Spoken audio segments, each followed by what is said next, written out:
And now, Coos Bay Shakespeare in the Park and the Dolphin Players are proud to present a socially distanced Shakespeare experience directed by James Stebbins, King Lear in Isolation. I thought the king had more affected the Duke of Albany than Cornwall. It did always seem so to us, but now in the division of the kingdom, it appears not which of the dukes he values most. For equalities are so weighed that curiosity and neither can make choice of either's moiety. Is this not your son, my lord? His breathing, sir, hath been at my charge. I have so often blushed to acknowledge him that now I am raised to it. I cannot conceive you. Sir, this young fellow's mother could. But I have a son, sir, by order of law, some year elder than this, who yet is no dearer to my account. Though this knave gave him something saucily to the world before he was sent for, yet was his mother fair. There was good sport in his making, and the whoreson must be acknowledged. Do you know this noble gentleman, Edmund? No, my lord. My lord of Kent. Remember him hereafter as my honorable friend. My services to your lordship. I must love you and sue to know you better. Sir, I shall study deserving. He hath been out 9 years, and away he shall again.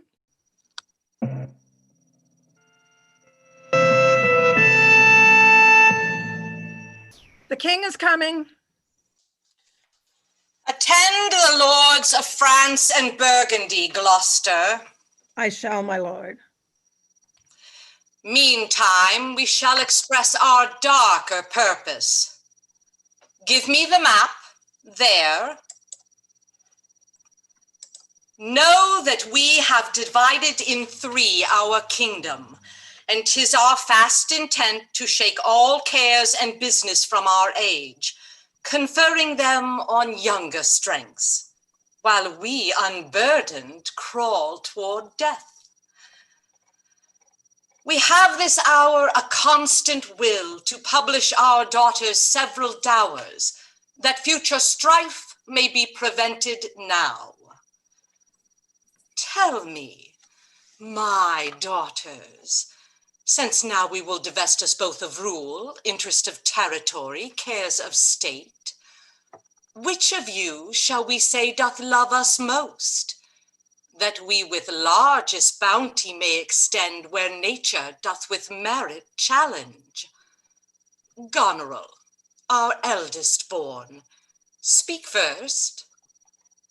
Sir, I love you more than word can wield the matter, dearer than eyesight, space, and liberty, beyond what can be valued rich or rare. No less than life, with grace, health, beauty, honor, as much as child e'er loved or father found. A love that makes breath poor and speech unable.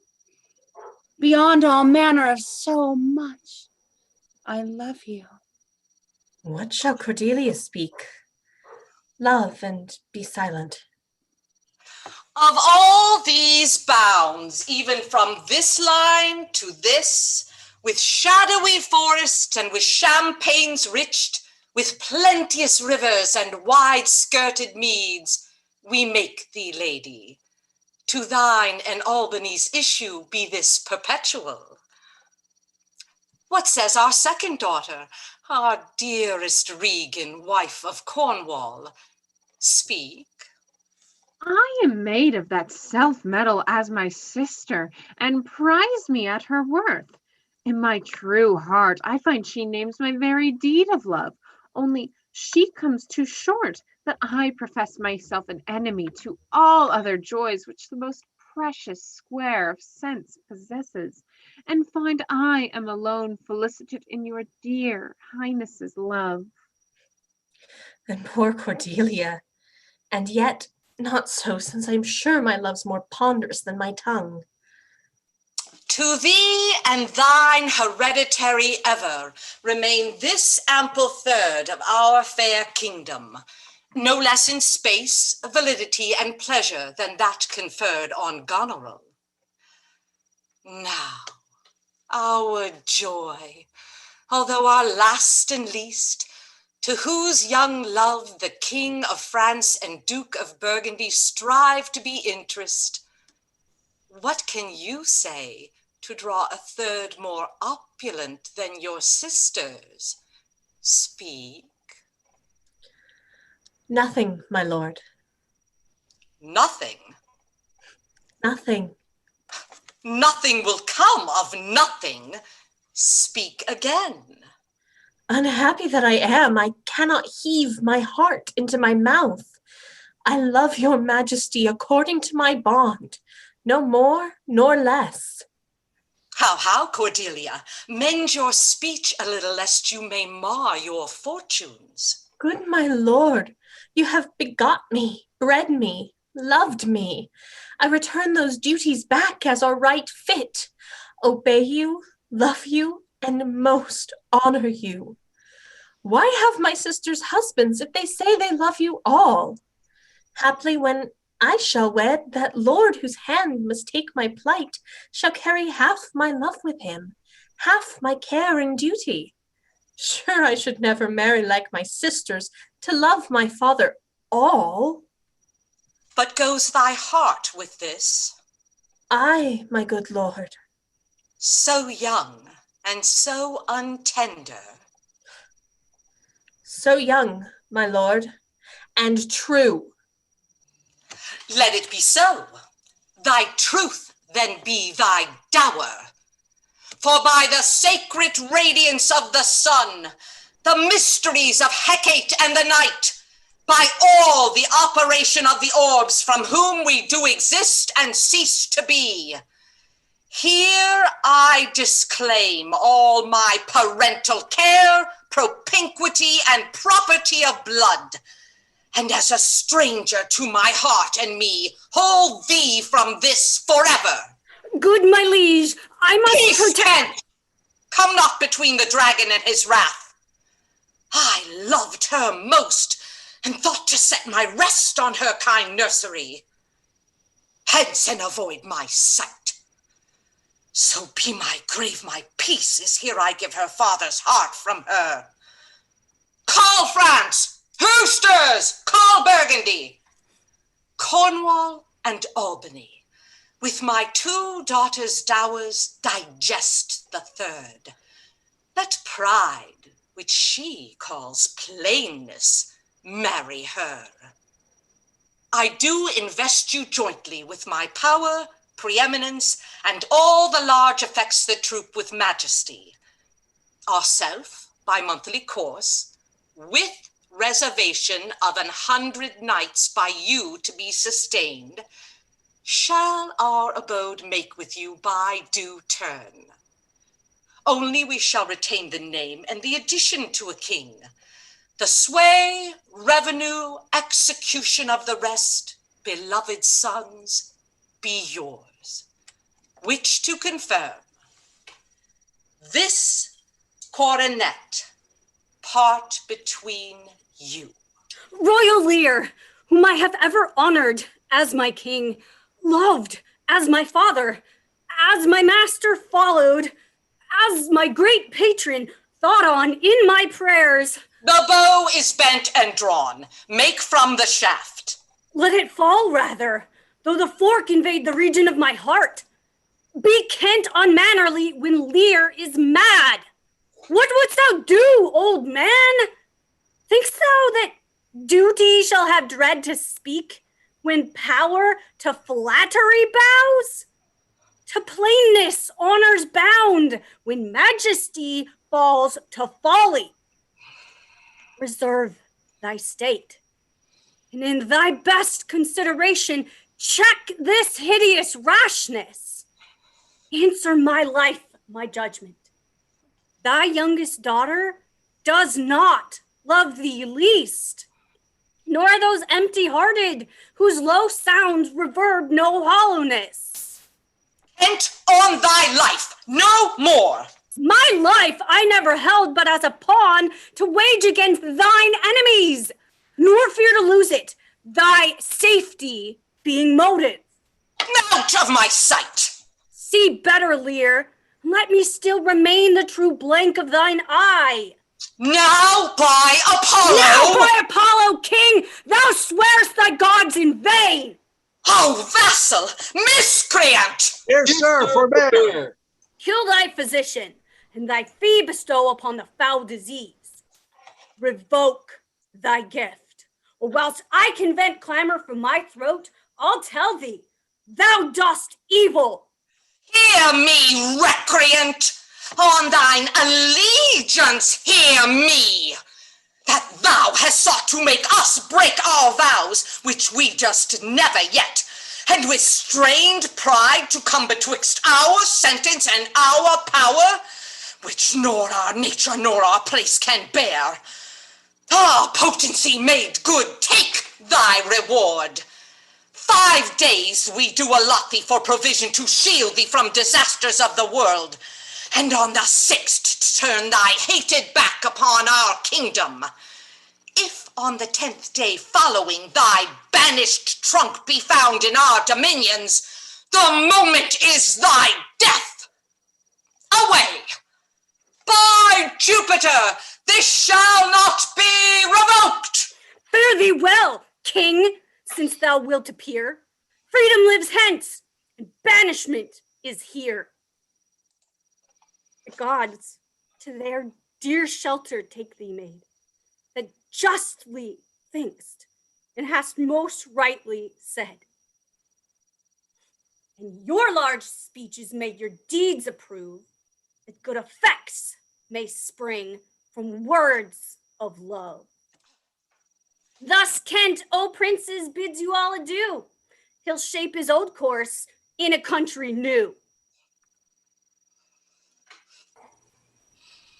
Here's France and Burgundy, my noble lord. My lord of Burgundy, we first address toward you, who with this king hath rivaled for our daughter.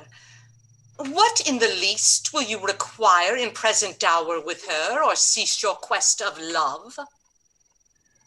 Most royal majesty, I crave no more than hath your highness offered, nor will you tender less. Right noble Burgundy, when she was dear to us, we did hold her so, but now her price is fallen. I know no answer. Will you, with those infirmities she owes, unfriended, new adopted to our hate, dowered with our curse, and strangered with our oath, take her or leave her? Pardon me, royal sir. Election makes not up in such conditions. Then leave her, sir, for by the power that made me, I tell you all her wealth. For you, great king, I would not from your love make such a stray to match you where I hate. Therefore beseech you to avert your liking a more worthier way, than on a wretch whom nature is ashamed almost to acknowledge hers. This is most strange, that she whom even but now was your best object, the argument of your praise, balm of your age, the best, the dearest, should, in this trice of time, commit a thing so monstrous to dismantle so many folds of favor.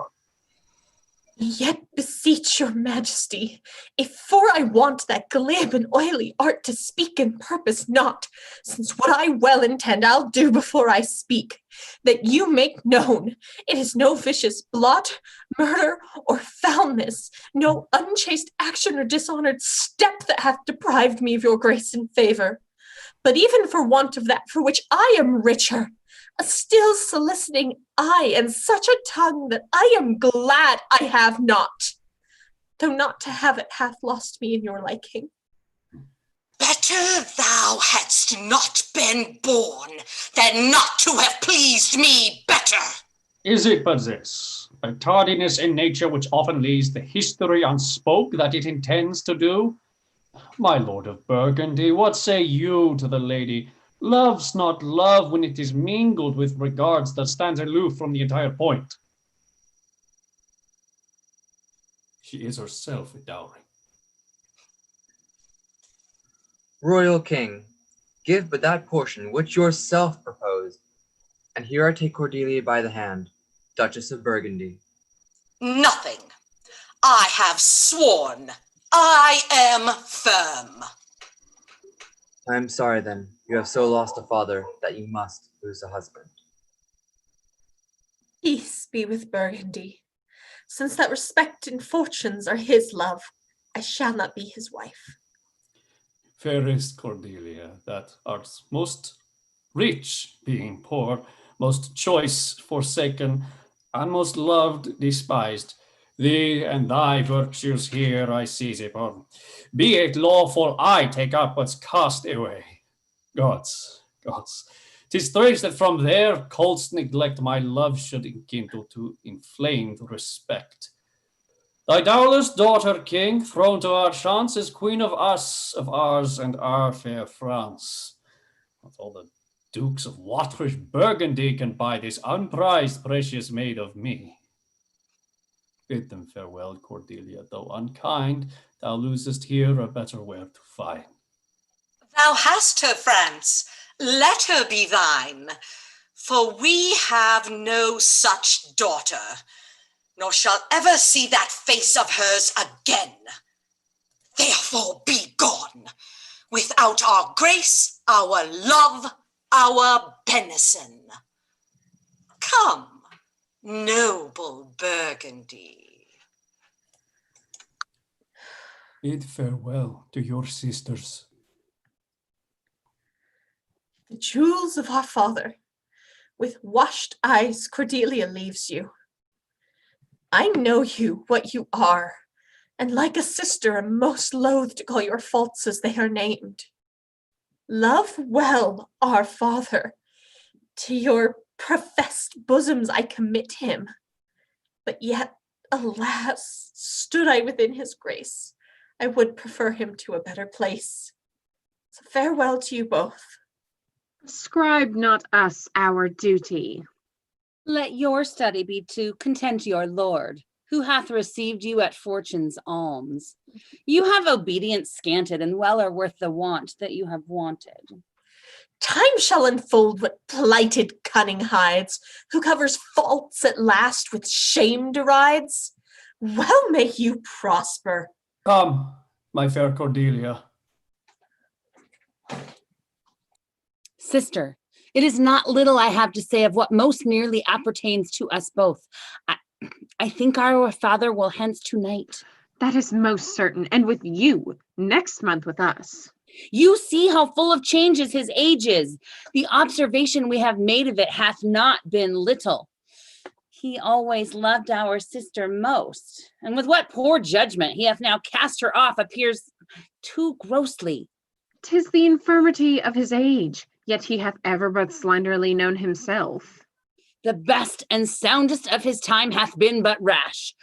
Then must we look from his age to receive not alone the imperfections of long and grafted condition, but therewithal the unruly waywardness that infirm and choleric years bring with them. Such unconstant starts are we like to have from him as this of Kent's banishment. Pray you, let us sit together. If our father carry authority with such disposition as he bears, this last surrender of his will but offend us. We shall further think of it. We must do something, and in the heat. Thou, nature, art my goddess. To thy law, my services are bound. Wherefore should I stand in the plague of custom and permit the curiosity of nations to deprive me, for that I am some 12 or 14 moonshines lag of a brother? Why bastard? Wherefore base?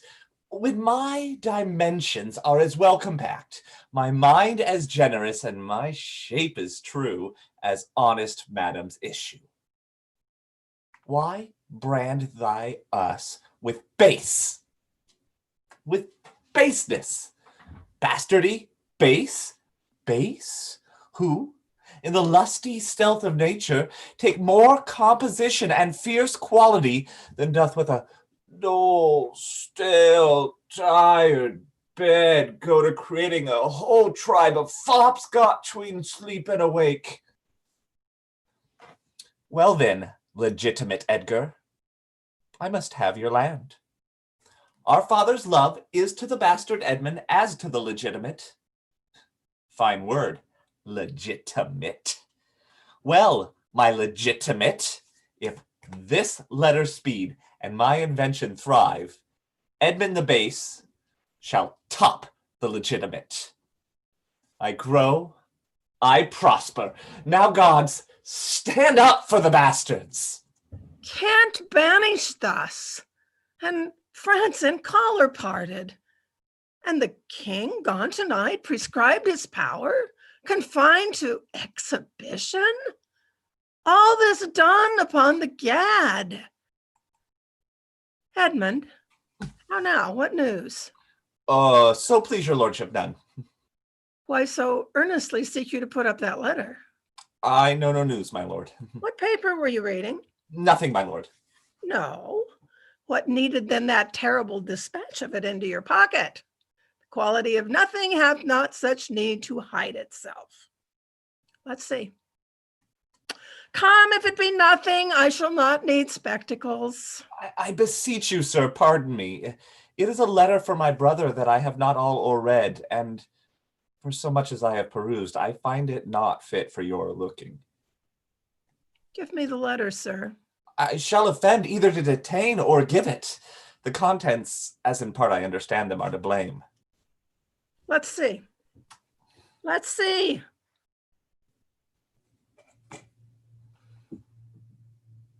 I hope for my brother's justification he wrote this but in an essay or a taste of my virtue. This policy and reverence of age makes the world bitter to the best of our times, keeps our fortunes from us till our oldness cannot relish them. I began to find an idle and fond bondage in the oppression of age tyranny, who sways not as it hath power, but as it is suffered. Come to me, that of this I may speak more.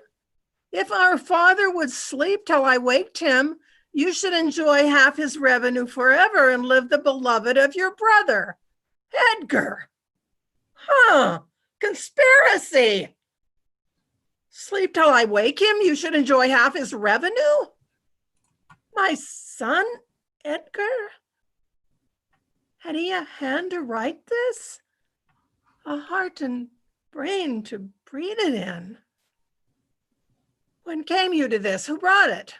It was not brought me, my lord. There's the cunning of it. I found it thrown in at the casement of my closet. You know the character to be your brother's? If the matter were good, my lord, I durst swear it were his, but in respect of that, I would fain think it were not. It is his. It is his hand, my lord, but I hope his heart is not in the contents. Has he never before sounded you in this business? Never, my lord. But I have heard him maintain it to be fit, that sons at a perfect age and fathers declined, the father should be his ward to the son, and the son manage his revenue. Oh, villain! Villain! His very opinion in the letter! Abhorred villain! Unnatural, detested, brutish villain! Worse than brutish. Go, sirrah. Seek him, I'll apprehend him. Abominable villain! Where is he? I do not well know, my lord. If it shall please you to suspend your indignation against my brother till you can derive from him a better testimony of his intent, you should run a certain course, where if you violently proceed against him, mistaking his purpose, it would make a great gap in your own honor and shake in pieces the heart of his obedience. I dare pawn down my life for him, that he hath writ this to fill my affection to your honor and to no other pretense of danger. Think you so? If your honor judge it meet, I will place you where you shall hear us confer of this, and by an auricular assurance have your satisfaction. and that without any further delay than this very evening. He cannot be such a monster. Nor is not, sure. To his father that so tenderly and entirely loves him. Heaven and earth. Edmund, seek him out. Win me into him. I pray you, frame the business after your own wisdom. I would unstate myself to be in a due resolution. I will seek him, sir, presently. Convey the business as I shall find means, and acquaint you withal. These late eclipses in the sun and moon portend no good to us. Though the wisdom of nature can reason it thus and thus, yet nature finds itself scourged by the sequent effects. Love cools, friendship falls off, brothers divide. In cities, mutinies, in countries, discord, in palaces, treason, and the bond cracked twixt son and father. This villain of mine comes under the prediction, there's son against father. The king falls from bias of nature, there's father against child. We have seen the best of our time. Machinations, hollowness, treachery, and all ruinous disorders follow us disquietly to our graves. Find out this villain, Edmund. It shall lose thee nothing. Do it carefully. And the noble and true-hearted Kent banished, his offense, honesty. 'Tis strange. This is the excellent foppery of the world, that when we are sick in fortune, often the surfeits of our own behavior, we make guilty of our disasters the sun, the moon, and stars, as if we were villains on necessity, fools by heavenly compulsion, knaves, thieves, and treachers by spherical predominance, drunkards, liars, and adulterers by an enforced obedience of planetary influence, and all that we are evil in by a divine thrusting on. An admirable evasion of whoremaster man to lay his goatish disposition on the charge of a star. My father compounded with my mother under the dragon's tail, and my nativity was under Ursa Major, so that it follows I am rough and lecherous. Phut. I should have been what I am had the maidenliest star in the firmament twinkled on my bastardizing. Edgar. And Patty comes like the catastrophe of the old comedy. My cue is villainous melancholy with a sigh like Tom o' Bedlam. Oh, these eclipses do portend these divisions. Fasola me. And now, Brother Edmund, what serious contemplation are you in? Well, I'm thinking, brother, of a prediction I read this other day. What should follow these eclipses? Do you busy yourself with that? I promise you, the effects he writes of succeed unhappily, as of unnaturalness between the child and the parent, death, dearth, dissolutions of ancient amities, divisions in state, menaces and maledictions against kings and nobles, needless diffidences, banishments of friends, dissipation of cohorts, nuptial breaches, and I know not what. How long have you been a sectary astronomical? Come, when saw you my father last? The night gone by. Spake you with him? Aye, 2 hours together. Parted you in good terms? Found you no displeasure in him by word nor countenance? Not at all. Bethink yourself wherein you may have offended him, and at my entreaty forbear his presence until some little time hath qualified the heat of his displeasure, which at this instant so rageth in him, that with the mischief of your person it would scarcely allay. Some villain had done me wrong. That's my fear. I pray you have a continent forbearance till the speed of his rage goes slower. And as I say, retire with me to my lodging, from whence I will fitly bring you to hear my lord speak. Pray you go. There's my key. If you do stir abroad, go armed. Armed, brother? Brother, I advise you to the best. I am no honest man if there be any good meaning towards you. I have told you what I have seen and heard, but faintly. Nothing like the image of horror of it. Pray you away. Shall I hear from you anon? I do serve you in this business. A credulous father and a brother noble, whose nature is so far from doing harms that he suspects none, on whose Foolish honesty, my practice is right easy. I see the business. Let me, if not by birth, have lands by wit. All's with me's meet that I can fashion fit. Did my father strike my gentleman for chiding of his fool? Aye, madam. By day and night he wrongs me. Every hour he flashes into one gross crime or other that sets us all at odds. I'll not endure it. His nights grow riotous, and himself upbraids us on every trifle. When he returns from hunting, I will not speak with him. Say I am sick. If you come slack of former services, you shall do well. The fault of it I'll answer. He's coming, madam, I hear him. Put on what weary negligence you please, you and your fellows. I'd have it come to question. If he distaste it, let him to my sister, whose mind and mine I know in that are one, not to be overruled. Idle old man that still would manage those authorities that he hath given away. Now, by my life, old fools are babes again and must be used with checks as flatteries when they are seen abused. Remember what I have said. Well, madam. And let his knights have colder looks among you. What grows of it no matter. Advise your fellows so. I would breed from hence occasions, and I shall, that I may speak. I'll write straight to my sister to hold my very course. Prepare for dinner.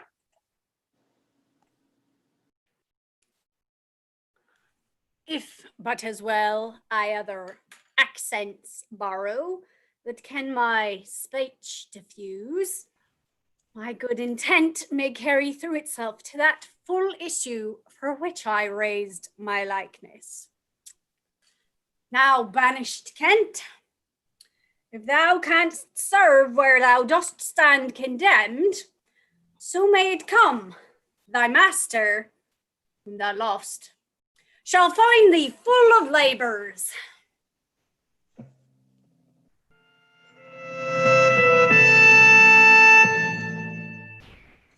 Let me not stay a jot for dinner.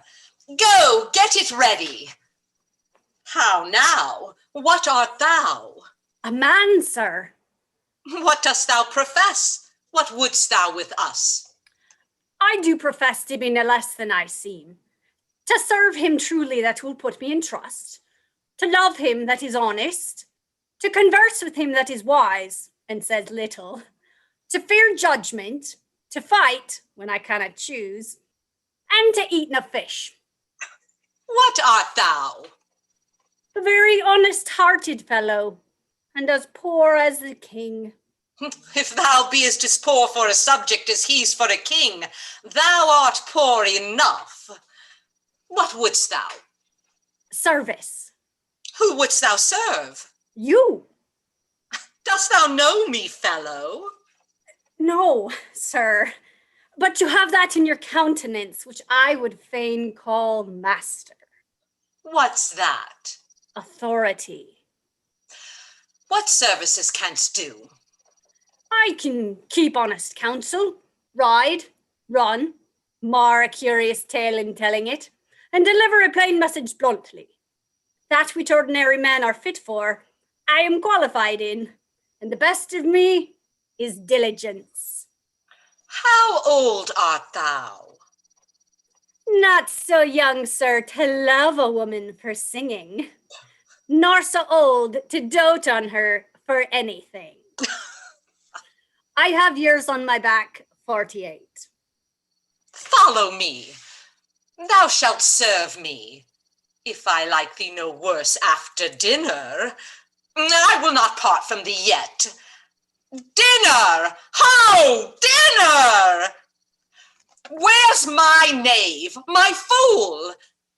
Go you and call my fool hither. You, sirrah, where's my daughter?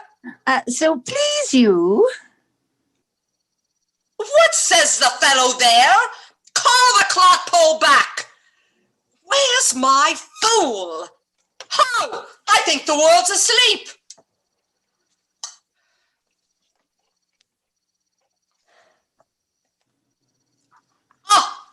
How now? Where's that mongrel? He says, my lord, your daughter is not well. Why came not the slave back to me when I called him? Sir, he answered me in the roundest manner. He would not. He would not? My lord, I know not what the matter is, but to my judgment, your highness is not entertained with that ceremonious affection as you were wont. There's a great abatement of kindness appears as well in the general dependence as in the duke himself also. And your daughter. Ha! Sayest thou so? I beseech your pardon, sir, if I be mistaken, for my duty cannot be silenced when I feel your highness wronged. Thou but rememberest me of mine own conception. I have perceived a most faint neglect of late, which I have rather blamed as mine own jealous curiosity than a very pretense and purpose of unkindness. I will look further into it. But where's my fool? I have not seen him this 2 days. Since my young lady's gone away to France, sir, the fool hath much pined away. No more of that. I have noted it well. Go you and call my daughter hither. Go you and call my fool.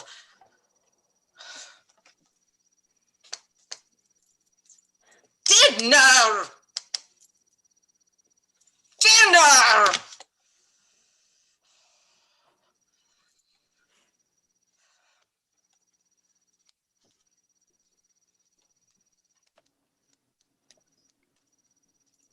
Oh, you, sir, you! Come you hither, sir. Who am I, sir? My lady's father? My lady's father? My lord's knave, you horse and dog, you slave, you cur! I am none of these, my lord. I beseech your pardon. Do you bandy looks with me, you rascal? Not be struck, my lord. Nor tripped neither, you base football player. I thank thee, fellow. Thou servest me, and I'll love thee. Come, sir, arise, away. I'll teach you differences. Away, away. If you will measure your lubber's length again, tarry. But away, go to. Have your wisdom? So. Now, my friendly knave, I thank thee. There's earnest of thy service. Oh, let me hire him too. Here's my coxcomb. How now, my pretty knave? How dost thou? Sirrah, you were best take my coxcomb. Why, my boy? Why? For taking one's part that's out of favor. Nay, and thou canst smile as the wind sits, thou wilt catch cold shortly. There, take my coxcomb. Why, this fellow has banished 2 one's daughters, and did the 3rd a blessing against his will. If thou follows him, thou must need wear my coxcomb. How now, nuncle? Would I had 2 coxcombs and 2 daughters. Why, my boy? If I gave them all my living, I'd keep my coxcombs myself. There's mine. Beg another of thy daughters. Take heed, sirrah, the whip. Truth's a dog that must to kennel. It must be whipped out when the lady stands by the fire and stink. A pestilent gall to me. Sirrah, I'll teach thee a speech. Do. Mark it, nuncle. Have more than thou showest. Speak less than thou knowest. Lend less than thou owest. Ride more than thou goest. Learn more than thou trowest. Set less than thou throwest. Leave thy drink and thy whore, and keep in a door, and thou shalt have more than 2 tens to a score. This is nothing, fool.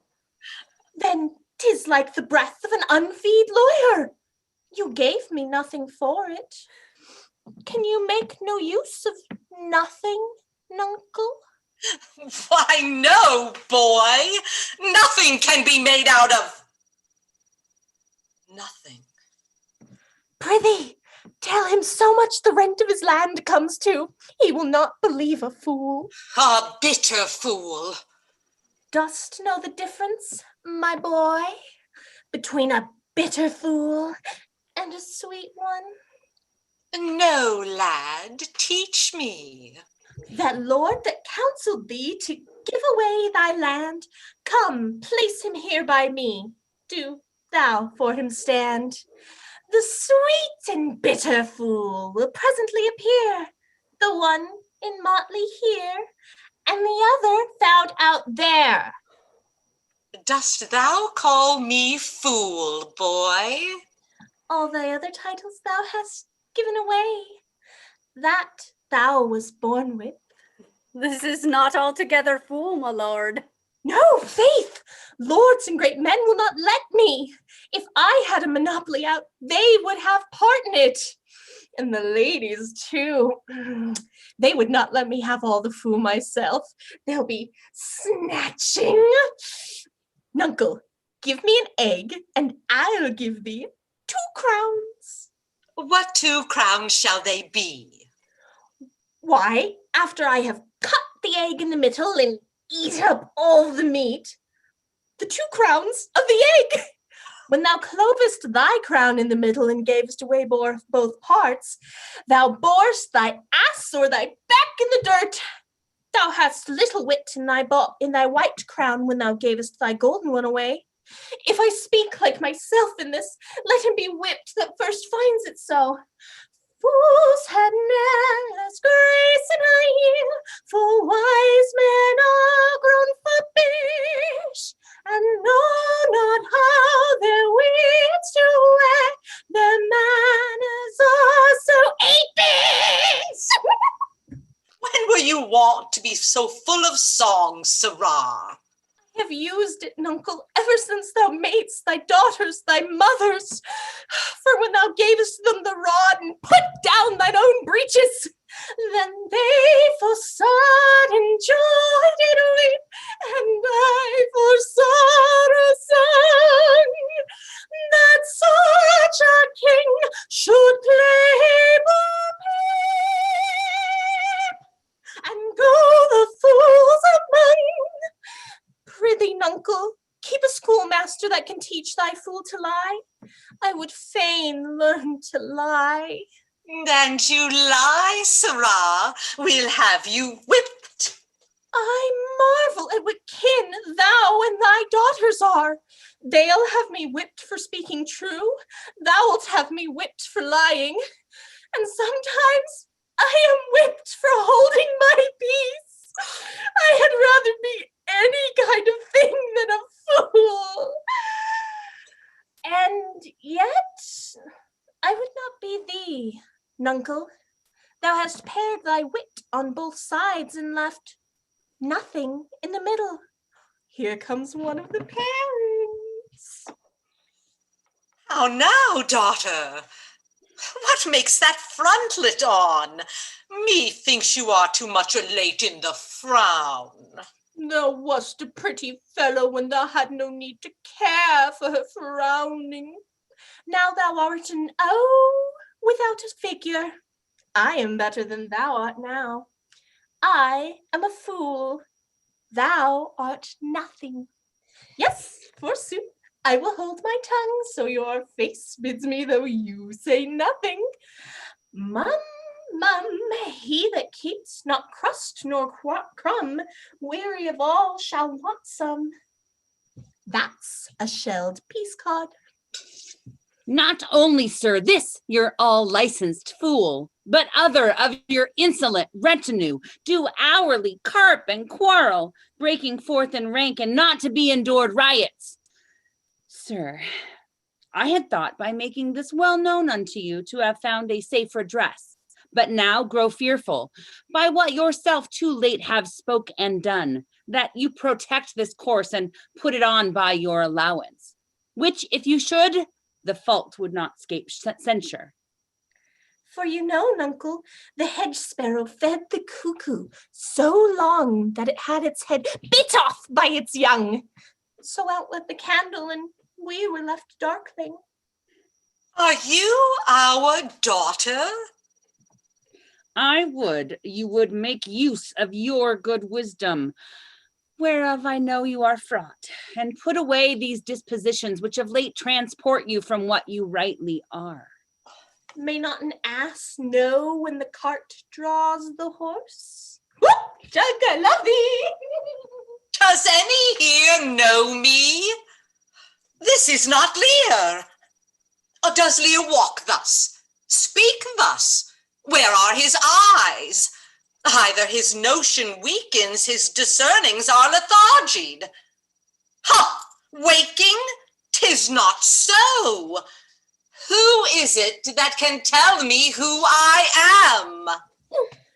Lear's shadow. I would learn that, for by the marks of sovereignty, knowledge, and reason, I should be false persuaded I had daughters.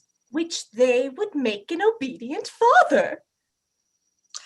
Your name, fair gentlewoman. This admiration, sir, is much of the savor of your other new pranks. I do beseech you to understand my purposes aright. As you are old and reverend, should be wise. Here do you keep 100 knights and squires, men so disordered, so debauched and bold, that this, our court, infected with their manners, shows like a riotous inn. Epicurism and lust makes it more like a tavern or a brothel than a graced palace. The shame itself doth speak for instant remedy. Be then desired by her that else will take the thing she begs, a little to disquantity your train, and the remainders that shall still depend to be such men as may besort your age, which know themselves and you. Darkness and devils! Saddle my horses! Call my train together! Degenerate bastard! I'll not trouble thee, yet have I left a daughter. You strike my people, and your disordered rabble make servants of their betters. Oh, woe that too late repents! Oh, sir, are you come? Is it your will? Speak, sir! Prepare my horses! Ingratitude, thou marble-hearted fiend! More hideous when thou showest thee in a child than the sea monster! Pray, sir, be patient. Detested kite, thou liest! My train are men of choice and rarest parts, that all particulars of duty know, and in the most exact regard support the worships of their name. Oh, most small fault, how ugly didst thou in Cordelia show, which like an engine wrenched my frame of nature from the fixed place, drew from my heart all love and added to the gall. Oh, Lear, Lear, Lear! Beat at this gate that let thy folly in and thy dear judgment out. Go, go, my people! My lord, I am guiltless as I am ignorant of what hath moved you. It may be so, my lord. Here, nature, here! Dear goddess, here! Suspend thy purpose if thou didst intend to make this creature fruitful. Into her womb convey sterility. Dry up in her the organs of increase, and from her derogate body never spring a babe to honor her. If she must teem, create her a child of spleen, that it may live and be athwart this nature torment to her. Let it stamp wrinkles in her brow of youth, with cadent tears fret channels in her cheeks. Turn all her mother's pains and benefits to laughter and contempt, that she may feel how sharper than a serpent's tooth it is to have a thankless child. Away! Away! Gods we adore, wherefore of comes this? Never afflict yourself to know more of it, but let his disposition have that scope as dotage gives it. I cannot be so partial, Goneril, to the great love I bear you. Pray you content. What, Oswald? Ho!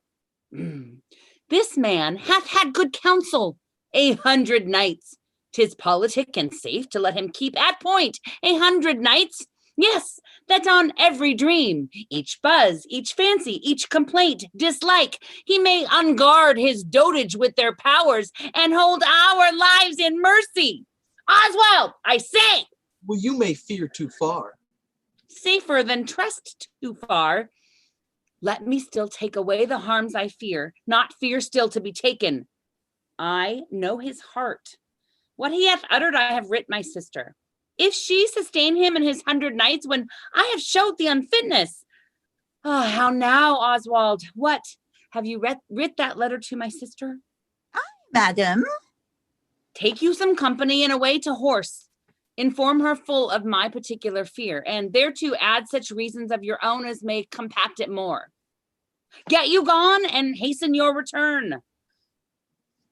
No, no, my lord, this milky gentleness and course of yours, though I condemn not, yet under pardon, you are much more at task for want of wisdom than praised for harmful mildness. How far your eyes may pierce, I cannot tell. Striving to better, oft we mar what's well. Nay, then. Well, the event. Go you before to Gloucester with these letters. Acquaint my daughter no further with anything you know than comes from her demand out of the letter. If your diligence be not speedy, I shall be there afore you. I will not sleep, my lord, till I have delivered your letter. If a man's brains were in his heels, were he not in danger of kipes? Aye, my boy. Then I prithee be merry. Thy wit shall not go slipshod.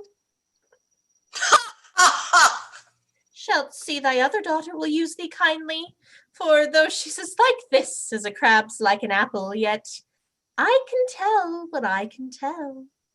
What canst tell, boy? She will taste like this as a crab does to a crab. Thou canst tell why one's nose stands in the middle of one's face? No. Why, to keep one's eyes on either side of one's nose, that what a man cannot smell out, he may spy into. I did her wrong. Canst tell how an oyster makes his shell? No. Nor I neither, but I can tell why a snail has a house. Why? Why, to put one's head in, and not to give it away to his daughters and leave his horns without a case. I will forget my nature.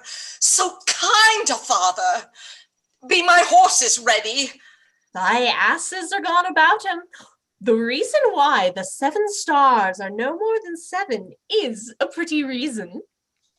Because they are not 8. Yes, indeed. Thou wouldst make a good fool. To take it again perforce, monster ingratitude. If thou wert my fool, nuncle, I'd have thee beaten for being old before thy time. How's that? Thou shouldst not have been old until thou hadst been wise. Oh, let me not be mad. Not mad, sweet heaven. Keep me in temper. I would not be mad. How now? Are the horses ready? Come, boy. She that's a maid now and laughs at my departure shall not be a maid long unless things be cut shorter. The Duke's here tonight? The better, best. This weaves itself perforce into my business. My father has set guard to take my brother, and I have one thing of a queasy question which I must act. Briefness and fortune work. Brother, a word! Descend, brother, I say! My father watches. Oh, sir, fly this place. Intelligence is given where you are hid. You have now the good advantage of the night. Have you not spoken against the Duke of Cornwall? He's coming hither, now, in the night, in the haste, and Regan with him. Have you nothing set upon his party against the Duke of Albany? Advise yourself. I am sure on it, not a word. I hear my father coming. Pardon me, in cunning, I must draw my sword upon you. Draw, seem to defend yourself. Now quit you well. Yield, come before my father. Light, ho, here. Fly, brother. Torches, torches. So farewell. Some blood drawn on me would beget opinion of my more fierce endeavor. I have seen drunkards do more than this in sport. Oh, father, stop, no help! Now, Edmund, where's that villain? Here stood he in the dark, his sharp sword out, mumbling of wicked charms, conjuring the moon to stand auspicious mistress. But where is he? Look, sir, I bleed. Where's the villain, Edmund? Let this way, sir, when by no means he could persuade me. Pursue him, ho! Go after! By no means what? Persuade me to the murder of your lordship. But that I told him the revenging gods gainst parricides did all the thunder bend. Spoke with how manifold and strong a bond the child was bound to the father. Sir, in fine, seeing how loathly opposite I stood to his unnatural purpose, in fell motion, with his prepared sword, he charges home my unprovided body, lanced mine arm, and when he saw my best alarmed spirits, bold in quarrels right, roused to the encounter, or whether gasted by the noise I made, full suddenly he fled. Let him fly far. Not in this land shall he remain uncaught. And found, dispatch. The noble Duke, my master, my worthy arch and patron, comes tonight. By his authority I will proclaim it that he which finds him shall deserve our thanks, bringing the murderous coward to the stake. He that conceals him, death. When I dissuaded him from his intent and found him pight to do it, with cursed speech I threatened to discover him. He replied, Thou unpossessing bastard, dost thou think if I would stand against thee, would the reposer of any trust, virtue, or worth in thee make thy words faithed? No. What I should deny in this I would, thou didst produce my very character. I turned it all to thy suggestion, plot, and damned practice. And thou must make a dullard of the world if they not thought the profits of my death were very pregnant and potential spurs to make thee seek it. Oh, strange and fastened villain. Would he deny his letters, said he? I never got him. Hark, the Duke's trumpets. I know not why he comes. All ports I'll bar. The villain shall not escape. The Duke must grant me that. Besides his picture, I will send far and near, that all the kingdom may have due note of him, and of my land, loyal and natural boy. I'll work the means to make thee capable. How now, my noble friend? Since I came hither, which I can call but now, I have heard strange news. If it be true, all vengeance comes too short which can pursue the offender. How dost, my lord? Oh, madam, my old heart is cracked. It's cracked. What? Did my father's godson seek your life? He whom my father named your Edgar? Oh, lady, shame would have had it hid. Was he not companion with the riotous knights that tended upon my father? I know not, madam. It's too bad. Too bad. Yes, madam, he was of that consort. No marvel then, though he were ill affected, 'tis they have put him on the old man's death, to have the expense and waste of his revenues. I have this present evening from my sister been well informed of them, and with such cautions that if they come to sojourn at my house, I'll not be there. Nor I assure thee, Regan. Edmund, I hear you have shown your father a childlike office. It was my duty, sir.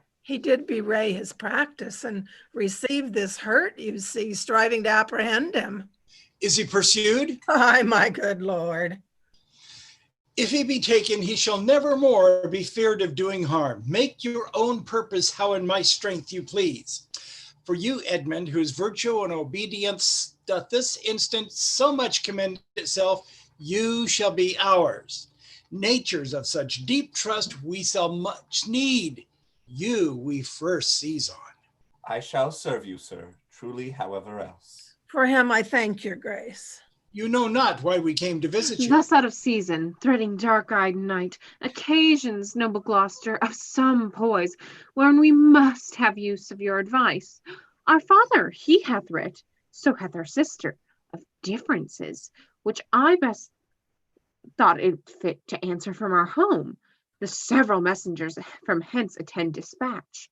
Our good old friend, lay comforts to your bosom and bestow your needful counsel to our businesses, which craves the instant use. I serve you, madam. Your graces are right welcome.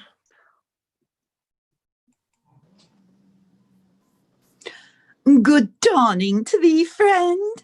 Art of this house? Aye. Where may we set our horses? In the mire. Prithee, if thou lovest me, tell me. I love thee not. Why then I care not for thee. If I had thee in a lips-buried pinfold, I would make thee care for me. Why dost thou use me thus? I know thee not. Fellow, I know thee. What dost thou know me for? A knave, a rascal, an eater of broken meats, a base, proud, shallow, beggarly, three-suited, 100-pound, filthy worsted stocking knave, a lily-livered, action-taking whoreson, glass-gazing, super-serviceable, finical rogue, a one-trunk inheriting slave. When thou wouldst be a bawd in the way of good service, and art nothing but the composition of a knave, beggar, coward, panderer, and the son and heir of a mongrel bitch, one whom I will beat into clamorous whining if thou deniest the least syllable of thy addition.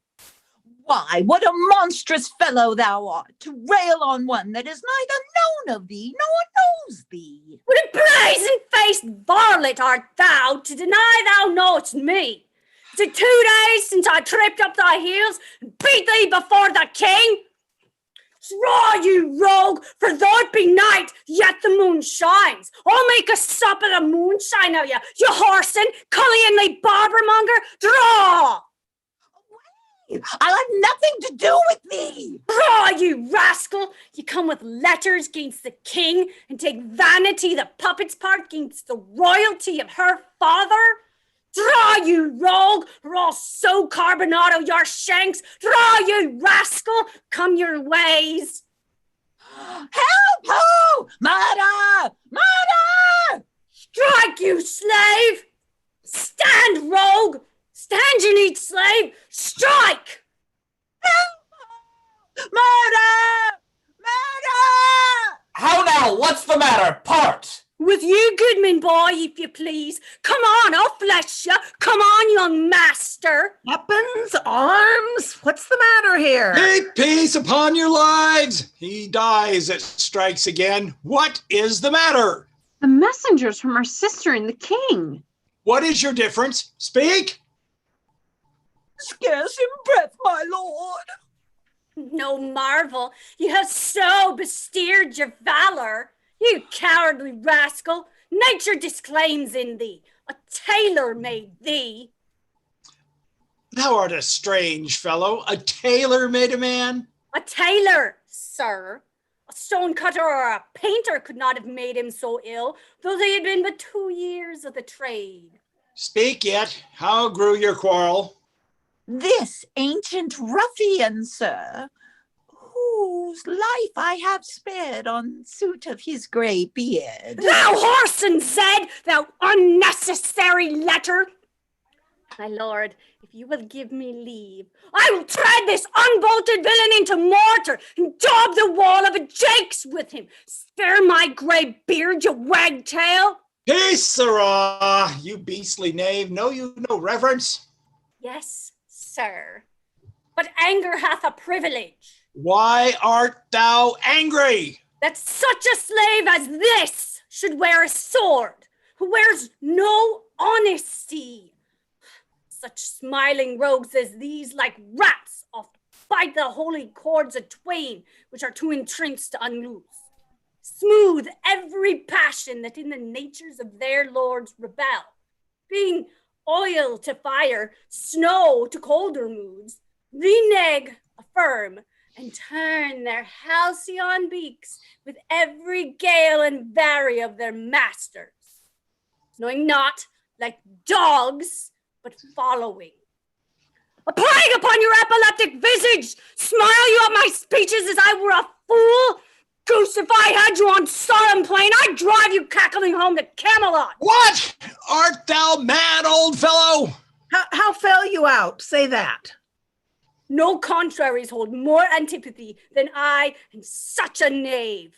Why dost thou call him knave? What is his fault? His countenance likes me not. No more perchance than mine, nor his, nor hers. Sir, 'tis my occupation to be plain. I have seen better faces in my time than stands on any shoulder I see before me at this instant. This is some fellow who, having been praised for bluntness, doth affect a saucy roughness and constrains the garb quite from his nature. He cannot flatter, he. An honest mind and plain, he must speak truth, and they will take it so. If not, he's plain. These kind of knaves I know, which in this plainness harbor more craft and more corrupter ends than 20 silly ducking observants in a row that stretch their duties Sir, nicely.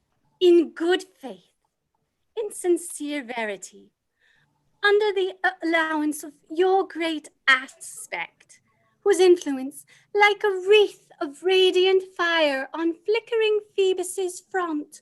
What meanest by this? To go out to my dialect, which you discommend so much. I know, sir, I am the flatterer.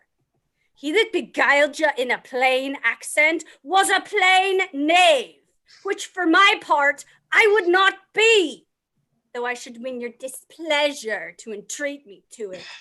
What was the offense you gave him? I never gave him any. It pleased the king, his master, very late to strike at me upon his misconstruction, when he, compact and flattering his displeasure, tripped me behind, being down, insulted, railed, and put upon him such a deal of man that worthied him, got praises of the king for him attempting who was self-subdued, and in the fleshment of this dread exploit drew on me here again. None of these rogues and cowards, but Ajax is their fool. Fetch forth the stocks, you stubborn ancient knave, you reverend braggart, we'll teach you. Sir, I am too old to learn. Call not your stocks for me. I serve the king, on whose employment I was sent to you. You shall do some small respect. Show too bold malice against the grace and person of my master, stalking his messenger. Fetch forth the stocks, as I have life and honor, there shall he sit till noon. Till noon? Till night, my lord, and all night too. Why, madam, if I were your father's dog, you would not use me so. Sir, being his knave, I will. This is the fellow of the self-same color our sister speaks of. Come, bring away the stocks. Let me beseech your grace not to do so. His fault is much, and the king, his master, will check him for it. Your proposed low correction is such as basest and contemnous wretches, for pilferings and most common trespasses are punished with. The king must take it ill that he so slightly valued in his messenger should have him thus restrained. I'll answer that. My sister may receive it much worse to have her gentleman abused, assaulted for following her affairs. Put in his legs. Come, my good lord, away. I'm sorry for thee, friend. 'Tis the Duke's pleasure. 'Tis a disposition all the world knows will not be rubbed nor stopped. I'll entreat for thee. Pray, do not, sir. I have watched and traveled hard. Sometime I shall sleep out, and the rest I'll whistle. A good man's fortune may grow out at heels. Give you good morrow. The Duke's to blame in this. 'Twill be ill taken. Good king, that must approve the common saw. Thou out of heaven's benediction comest to the warm sun. Approach, thou beacon, to this underglobe, that by thy comfortable beams I may peruse this letter. Nothing almost sees miracles but misery. I know 'tis from Cordelia, who hath most fortunately been informed of my obscured course, and shall find time from this enormous state, seeking to give losses their remedies. All weary and o'erwatched, take vantage, heavy eyes, not to behold this shameful lodging. Fortune, good night. Smile once more. Turn thy wheel. I heard myself proclaimed by the happy hollow of a tree escape the hunt. No port is free, no place that guard and most unusual vigilance does not attend my taking. Whilst I may escape, I will preserve myself, and am bethought to take the basest, most poorest shape that ever penury and contempt of man brought near to beast. My face all grimed with filth, blanket my loins, self all my hair in knots, and with presented nakedness outface the winds and persecutions of the sky. The country gives me proof and precedent of bedlam beggars who, with roaring voices, strike their numbed, mortified arms, pins, wooden pricks, nails, sprigs of rosemary, and with this horrible object, from low farms, poor pelting villages, sheep cots, mills, sometimes with lunatic bands, sometimes with prayers, enforce their charity. Poor Turlygod, poor Tom. That's something yet. Edgar, I nothing am. 'Tis strange that they should so depart from home and not send back my messenger. As I learned of the night before, there was no purpose in them of this remove. Hail to thee, noble master. Ha! Makest thou this shame thy pastime? No, my lord. He wears cruel garters. Horses are tied by the heads, dogs and bears by the neck, monkeys by the loins, and men by the legs. When a man's over lusty at legs, then he wears wooden nether stocks. What's he that hath so much mistook thy place to set thee here? It is both he and she, your son and daughter. No. Yes. No, I say. I say yea. By Jupiter, I swear no. By Juno, I swear aye. They durst not do it. They could not, would not do it. 'Tis worse than murder to do upon respect such violent outrage. Resolve me with all modest haste, which way thou mightst deserve, or they impose this usage coming from us.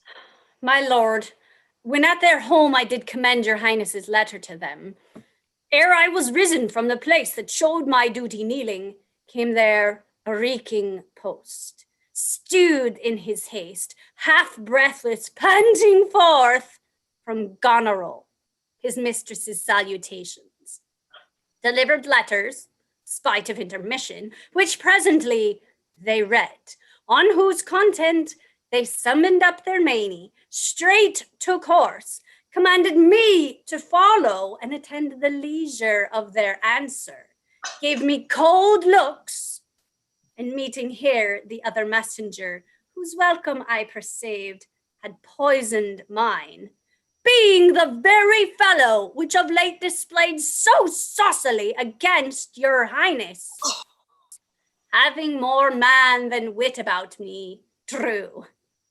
He raised the house with loud and coward cries. Your son and daughter found this trespass worth the shame which here it suffers. Winter's not gone yet, if the wild geese fly that way. Fathers that wear rags do make their children blind, but fathers that bear bags shall see their children kind. Fortune, that errant whore, never turns the key to the poor. But for all this, thou shalt have as many dollars for thy daughters as thou canst tell in a year. Oh, how this mother swells up toward my heart. Hysterica passio, down, thou climbing sorrow, thy elements below. Where is this daughter? With the Earl, sir. Here within. Follow me not. Stay here. Made you no more offense than what you speak of. None. How chance the king comes with so small a number? And thou hadst been set in the stocks for that question, thou didst well deserve it. Why, fool? We'll set thee to school to an ant to teach thee there's no laboring in the winter. All that follow their noses are led by their eyes but blind men, and there's not a man among 20 but can smell him that's stinking. Let go thy hold when the great wheel runs downhill, lest it break thy neck with following. But the great one that goes upward, let it draw thee after. When a wise man gives thee better counsel, give me mine again. I would have none but knaves follow it, since a fool gives it. That sir which serves and seeks for gain and follows but for form, will pack when it begins to rain and leave thee in the storm.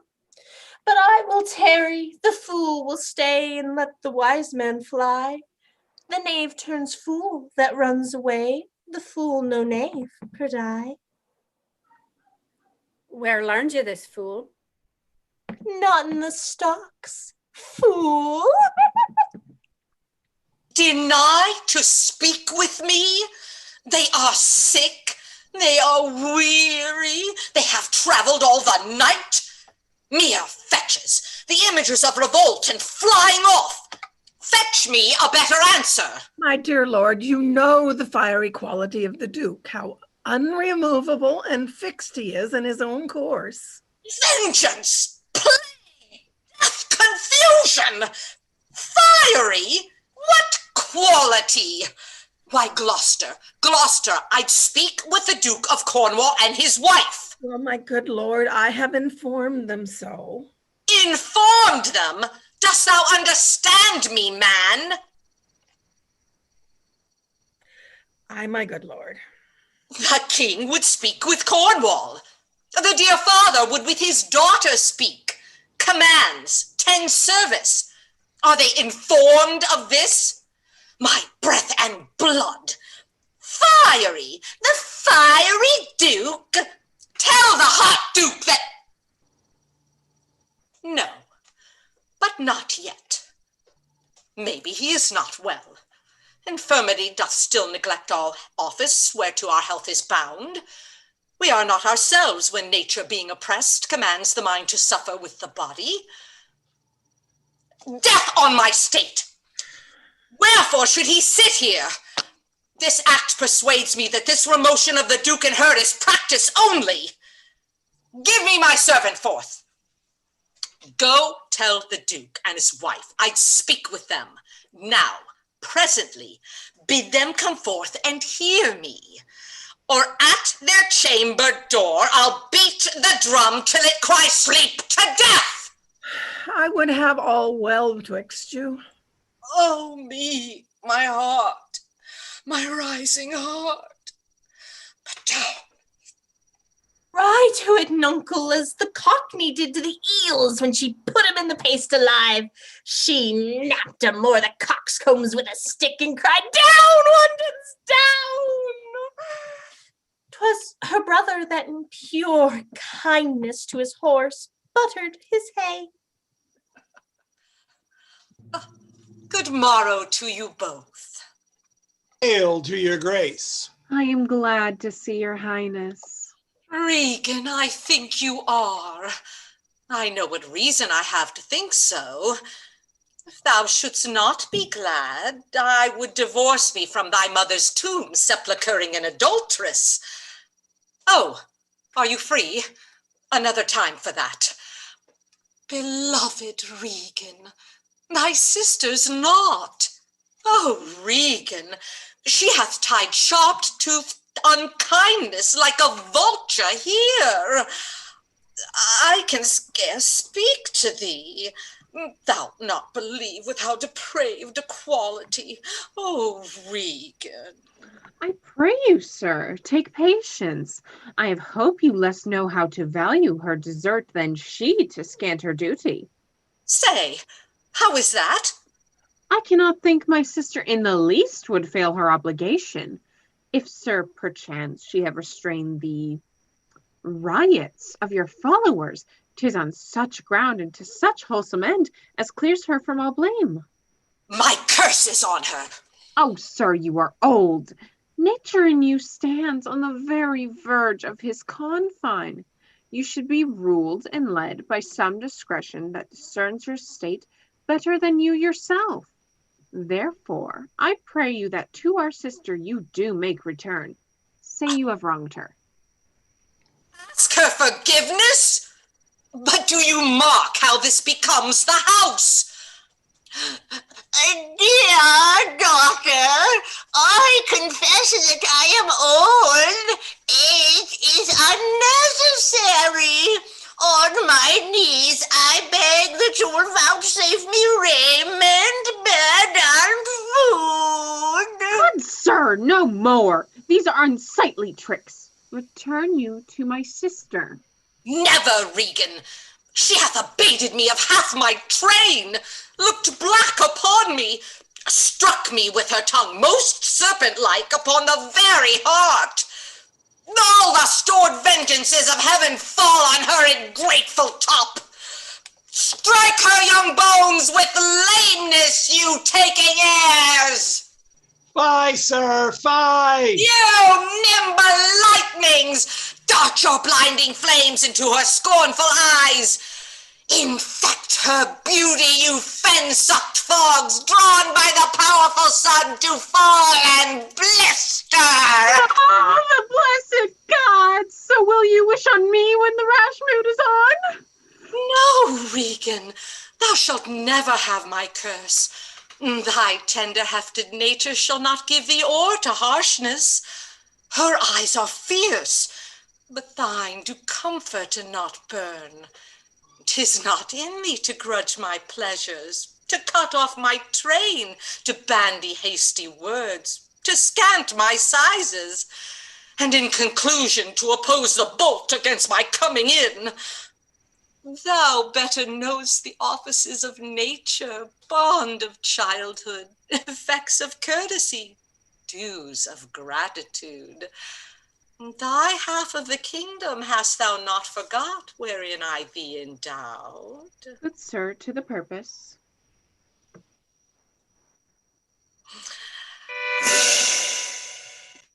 Who put my man in the stocks? What trumpet's that? I know it, my sister's. This approves her letter that she would soon be here. Is your lady come? This is a slave whose easy borrowed pride dwells in the fickle grace of her he follows. Out, varlet, from my sight! What means your grace? Who stopped my servant? Regan, I have good hope thou didst not know on it. Who comes here?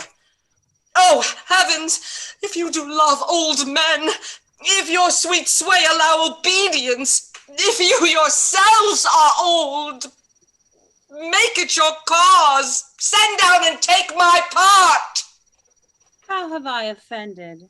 All's not offense that indiscretion finds and dotage terms so.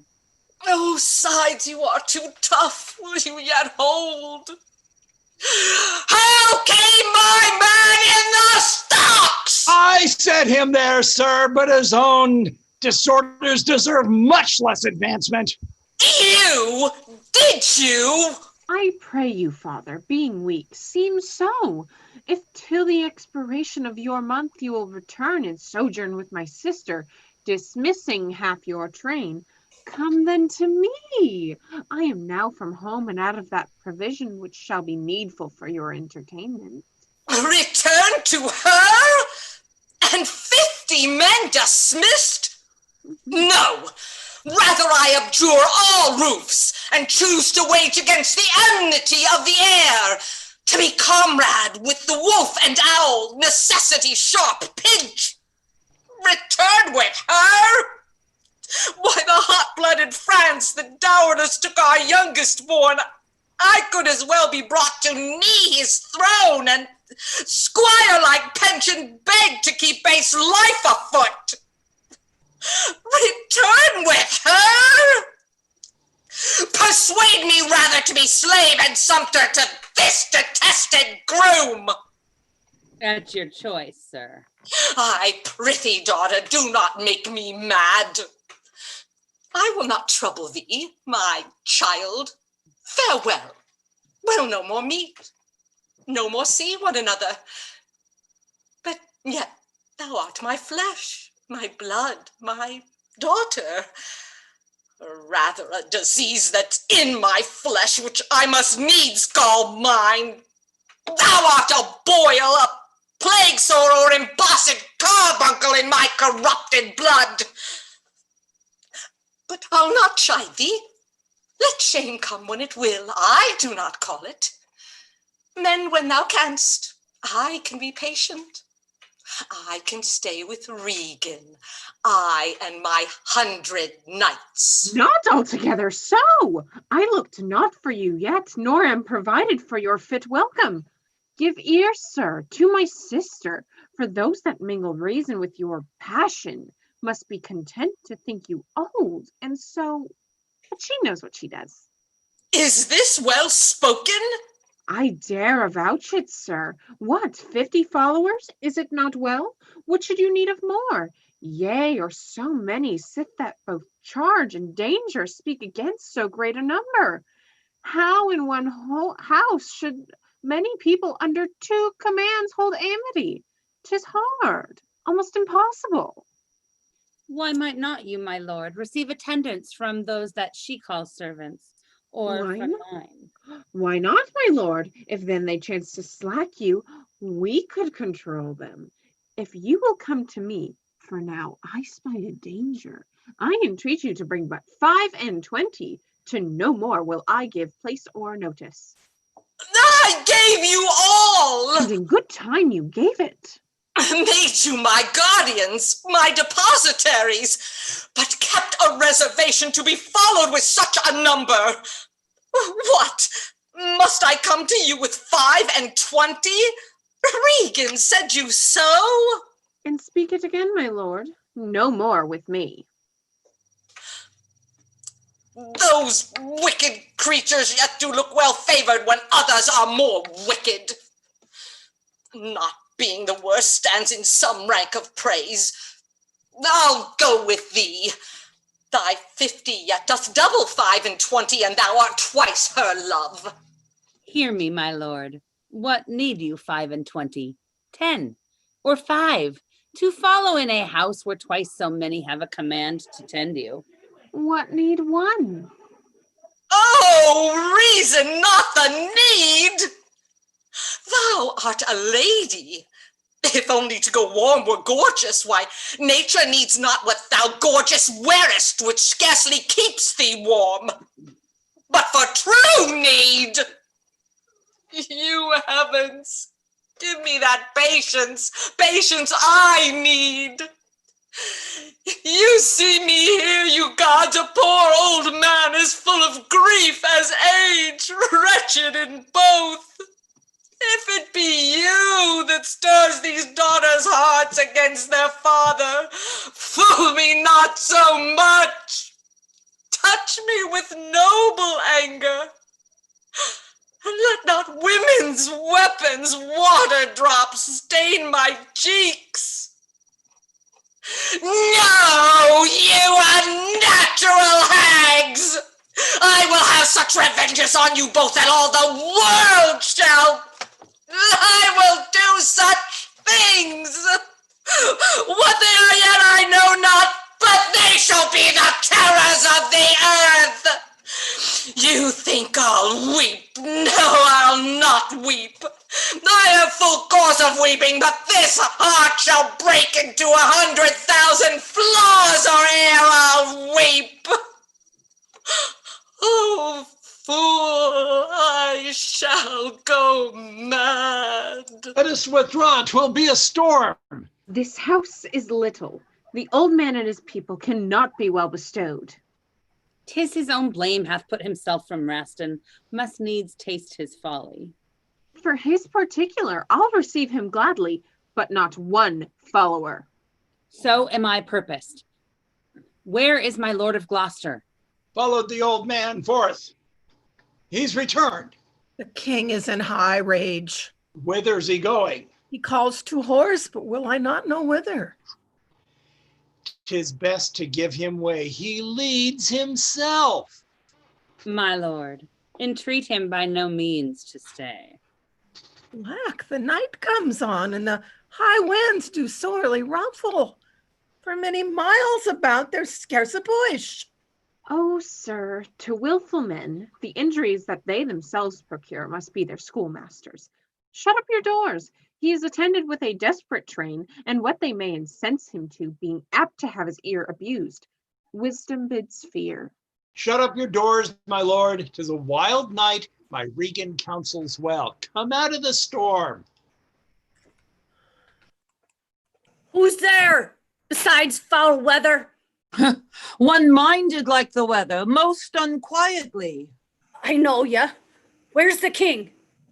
Contending with the fretful elements, bids the wind blow the earth into the sea, or swell the curled waters above the main, that things might change or cease. Unbonneted he runs, and bids what will take all. But who is with him? None but the fool, who labors to outjust his heart-struck injuries. Sir, I do know ya, and dare upon the warrant of my note commend a dear thing to ya. There is a division, although as yet the face of it is covered with mutual cunning, twixt Albany and Cornwall.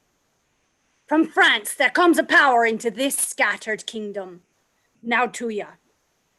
If on my credit ye dare build so far to make your speed to Dover, ye shall find some that will thank ye, making just report of how unnatural and bemaddening sorrow the king hath cause to plain. I am a gentleman of blood and breeding, and from some knowledge and assurance offer this office to you. I will talk further with you. No, do not. For confirmation that I am much more than my outwall, open this purse and take what it contains. If ye shall see Cordelia, as fear not, but ye shall, show her this ring. She will tell you who that fellow is, that yet you do not know. Fie on this storm! I will go seek the king. Have you no more to say?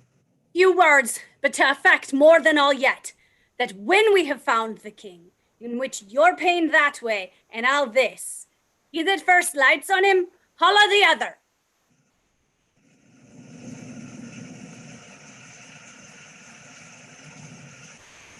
Blow, winds, and crack your cheeks! Rage, blow!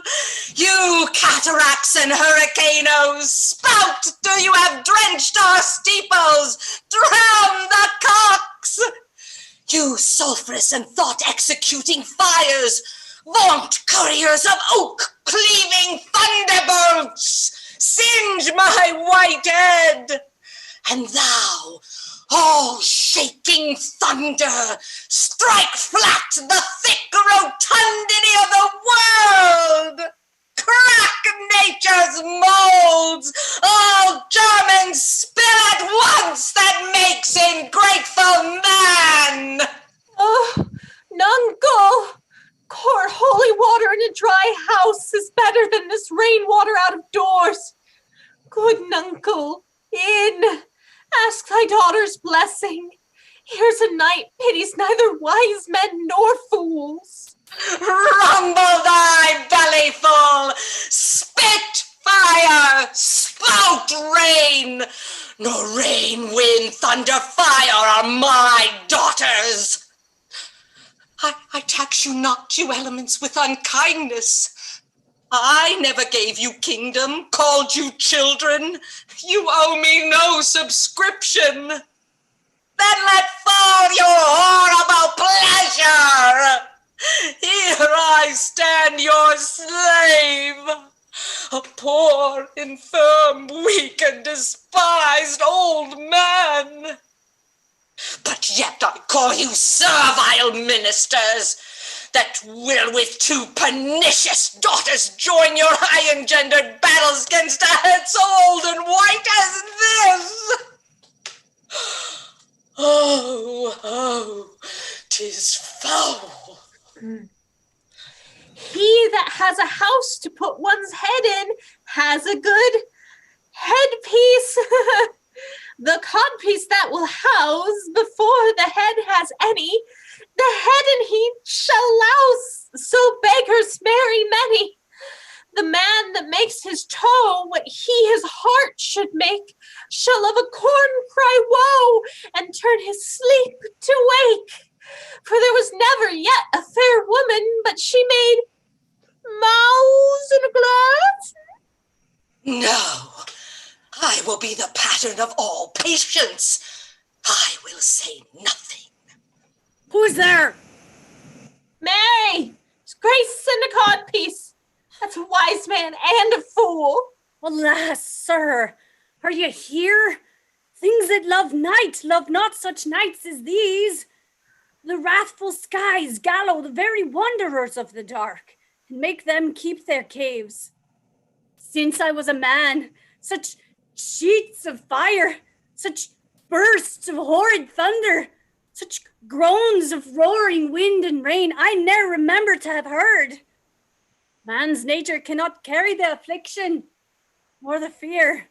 Let the great gods that keep this dreadful putter o'er our heads find out their enemies now. Tremble, thou wretch, that hast within thee undivulged crimes upwhipped of justice. Hie thee, thou bloody hand, thou perjured and thou similar of virtue that art incestuous.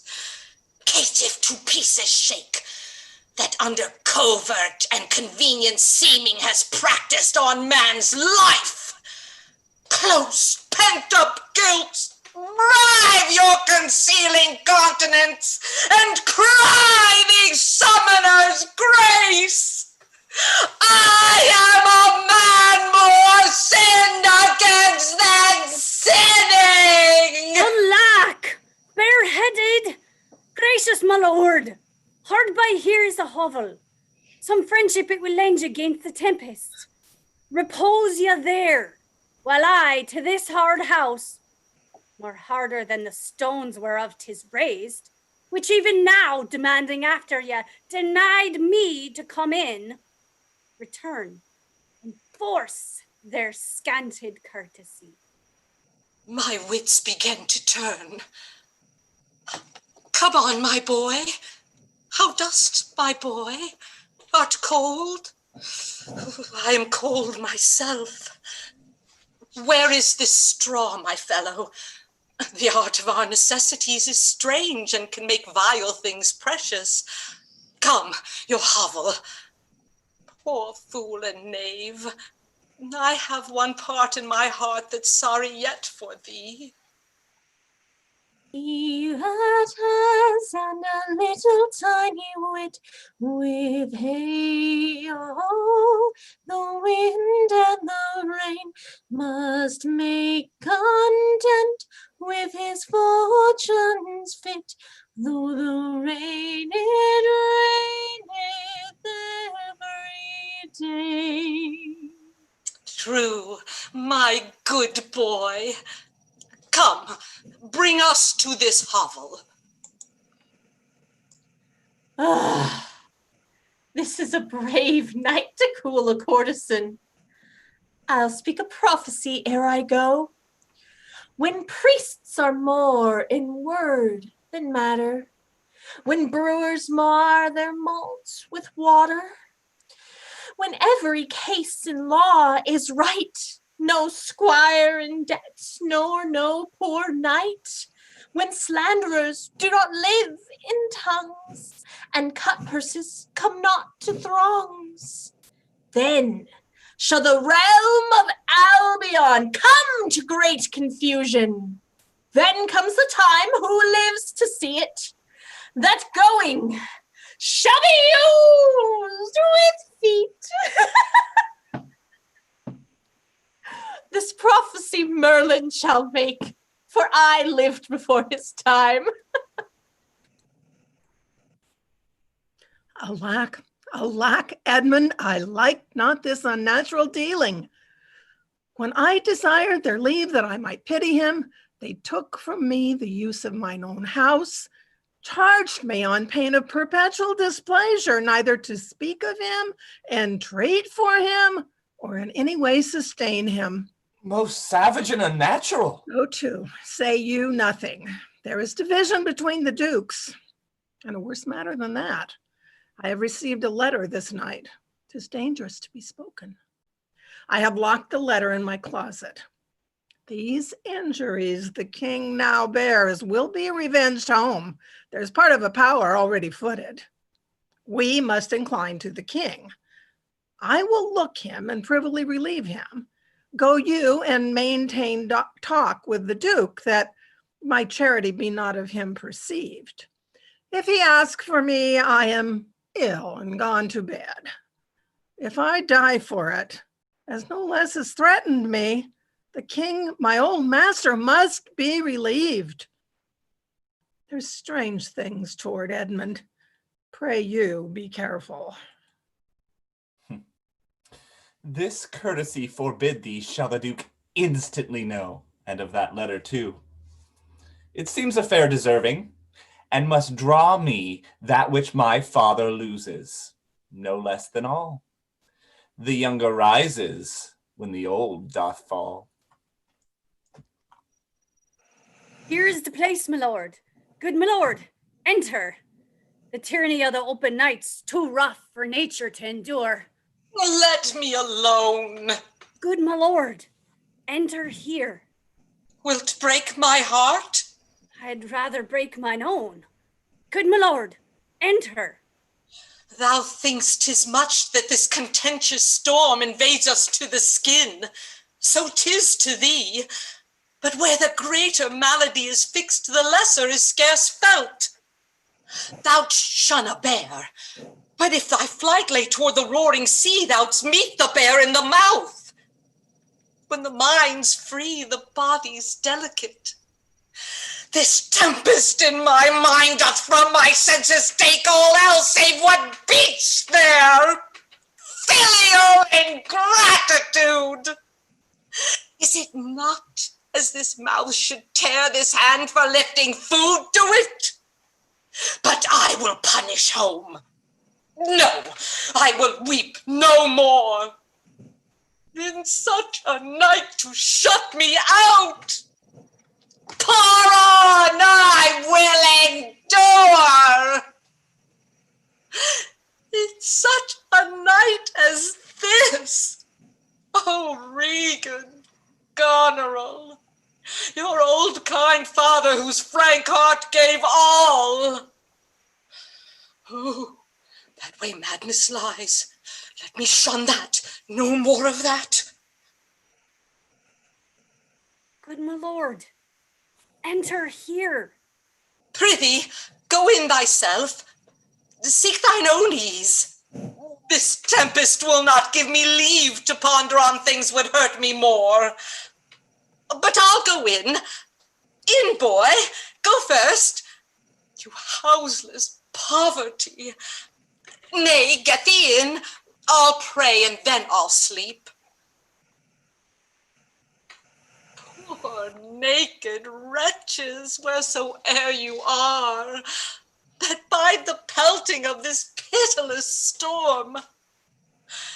How shall your houseless heads and unfed sides, your looped and windowed raggedness defend you from seasons such as these? Oh, I have ta'en too little care of this.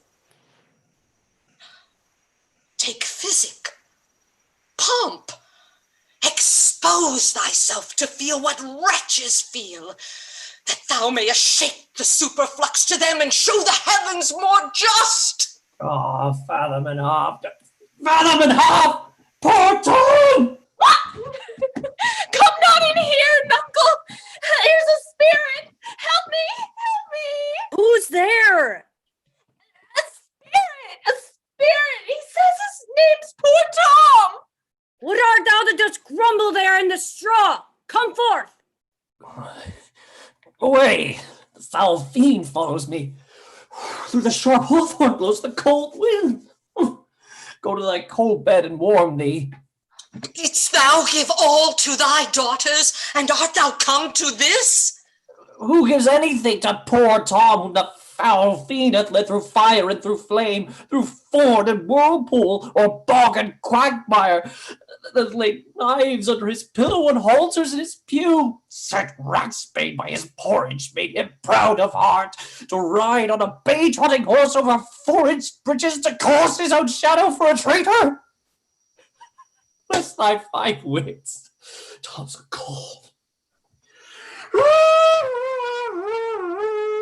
Bless thee from whirlwinds, star plastic and taking, do poor Tom some charity, whom the foul fiend vexes. There, I have him now, and there again, and there, and there! Has his daughters brought him to this pass? Couldst thou save nothing? Wouldst thou give him all? Nay, he has reserved a blanket, else we had all been shamed. Now all the plagues that in the pendulous air hang fated o'er men's faults light on thy daughters. He hath no daughters, sir. Death, traitor! Nothing could have subdued nature to such a lowness but his unkind daughters. Is it the fashion that discarded fathers should have thus little mercy on their flesh? Judicious punishment! 'Twas this flesh that begot those pelican daughters. Pillicock sat on Pillicock Hill. This cold night will turn us all to fools and madmen. Take heed of the foul fiend. Obey thy parents, keep thy words, justice, swear not, commit not with man's sworn spouse. Set not thy sweetheart on proud array. Tom's a cold. What hast thou been? A servingman, proud in heart and mind, that curled my hair, wore gloves in my cap, served the lust of my mistress's heart, and did the act of darkness with her. Swore as many oaths as I spake words, and broke them in the sweet face of heaven. One that slept in the contriving of lust, and waked to do it. Wine loved I deeply, dice dearly, and in woman out paramored the Turk. False of heart, light of ear, bloody of hand, hog in sloth, fox in stealth, wolf in greediness, dog in madness, lion in prey. Let not the creaking of shoes nor the rustling of silks betray thy poor heart to woman. Keep thy foot out of brothels, thy hand out of plackets, thy pen from lenders' books, and defy the foul fiend. Still, through the hawthorn blows the cold wind, says some nonny, Dolphin, Dolphin, my boy, sissa. let him trot by. Thou wert better in a grave than to answer with thy uncovered body this extremity of the skies. Is man no more than this? Consider him well. Thou owest the worm no silk, the beast no hide, the sheep no wool, the cat no perfume. Ha! There's 3 on us are sophisticated. Thou art the thing itself. Unaccommodated man is no more but such a poor, bare, forked animal as thou art. Off, you lendings! Come, unbutton here! Prithee, nuncle, be contented. 'Tis a naughty night to swim in. Now, a little fire in a wild field were like an old lecher's heart. A small spark, and all the rest of the body's gotten cold. Look, here comes a walking fire. This is the foul fiend Flipperty Gibbet.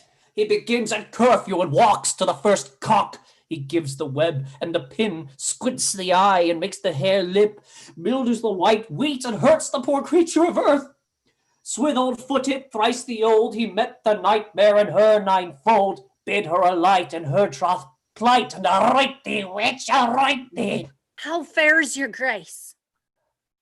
What's he? Who's there?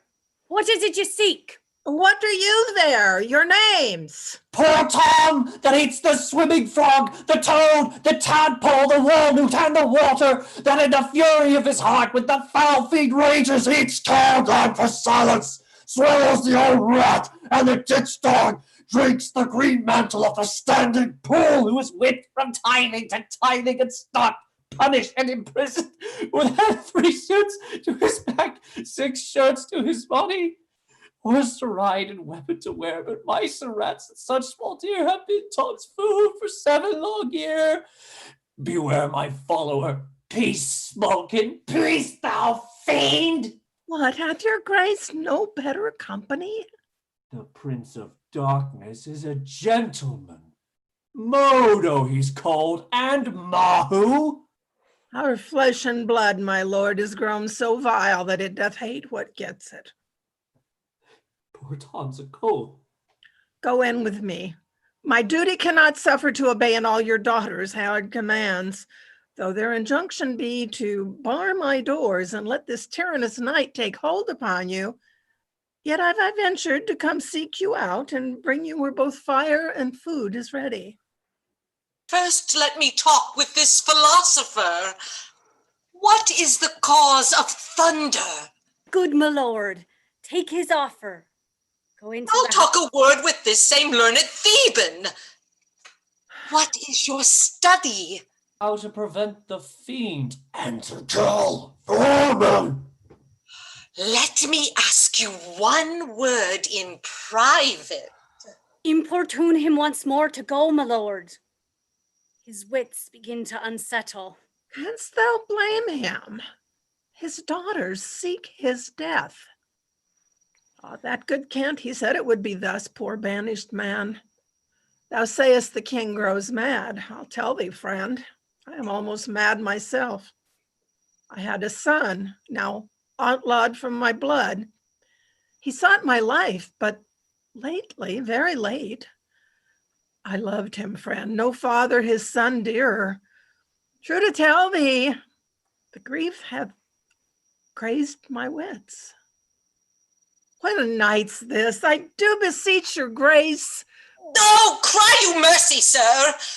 Noble philosopher, your company. Tom's a cold.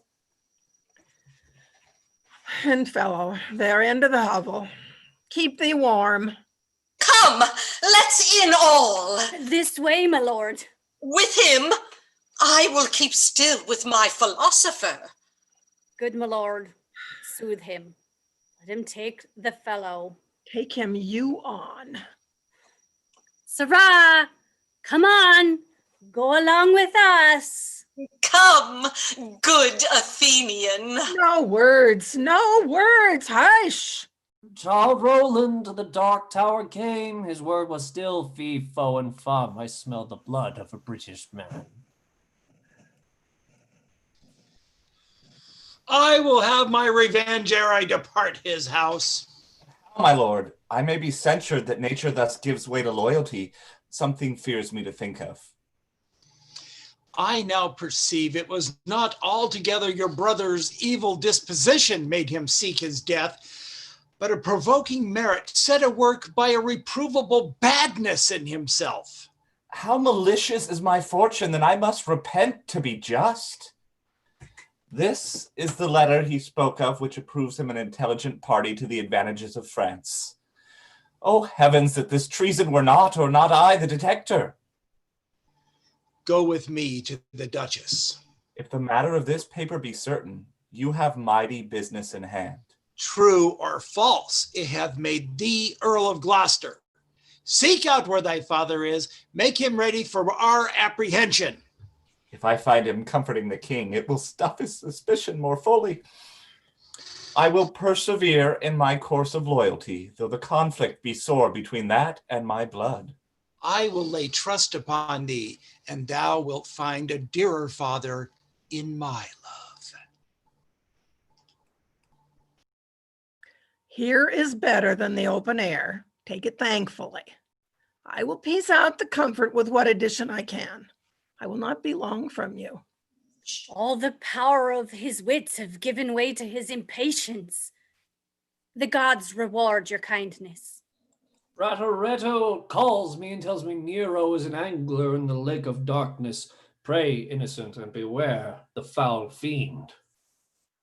Prithee, nuncle, tell me whether a gentleman be a madman or a yeoman? A king! A king! No, he's a yeoman that has a gentleman to his son, for he's a mad yeoman that sees his son a gentleman before him. To have 1,000 with red burning spits come hissing in upon him. Foul fiend bites my back! He's mad that trusts in the tameness of a wolf, a horse's health, a boy's love, or a whore's oath. It shall be done. I will arraign them straight. Come, sit thou here, most learned justice. Thou, sapient sir, sit here. Now you she foxes. Look where he stands and glares. Wantest thou eyes a trial, madam? Come o'er the burn, Bessie, to me. Her boat hath a leak. And she must not speak. Why she does not come over to me. The foul fiend haunts poor Tom in the voice of a nightingale. Hoptedance cries in Tom's belly for 2 white herring. Croak not, black angel, I have no food for thee. How do ye, sir? Stand ye not so amazed. Will you lie down and rest upon the cushions? Thou see their trial first. Bring in their evidence. Thou, robed man of justice, take thy place, and thou, his yokefellow of equity, bench by his side. Oh, you are of the commission, sit you too. Let us deal justly. Sleepest or wakest thou, jolly shepherd, thy sheep be in the corn, and for one blast of thy minikin mouth, thy sheep shall take no harm. Purr, the cat is grey. Arraign her first, 'tis Goneril. I here take my oath before this honourable assembly, kick to the poor king her father. Come hither, mistress. Is your name Goneril? She cannot deny it. Cry you mercy. I took you for a joint stool. There's another whose warped looks proclaim what store her heart is made on. Stop her there! Arms! Arms! Sword! Fire! Corruption in the place! False justicer! Why hast thou let her escape? Just thy 5 wits! Oh, pity! Sir, where is the patience now that you so oft have boasted to retain? My tears begin to take his part so much, they mar my counterfeiting. The little dogs and all. Tray, Blanche, and Sweetheart, see they bark at me. Tom will throw his head at them. Avaunt, you curs! Be thy mouth or black or white, tooth that poisons, if it bite, bobtail, tyke, or trundle-tail, Tom will make it weep and wail. For with throwing thus my head, dogs let the hatchet all fade.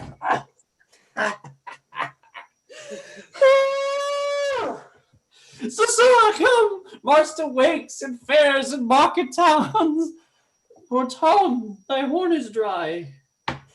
Then let them anatomize Regan. See what breathes about her heart. Is there any cause in nature that makes these hard hearts?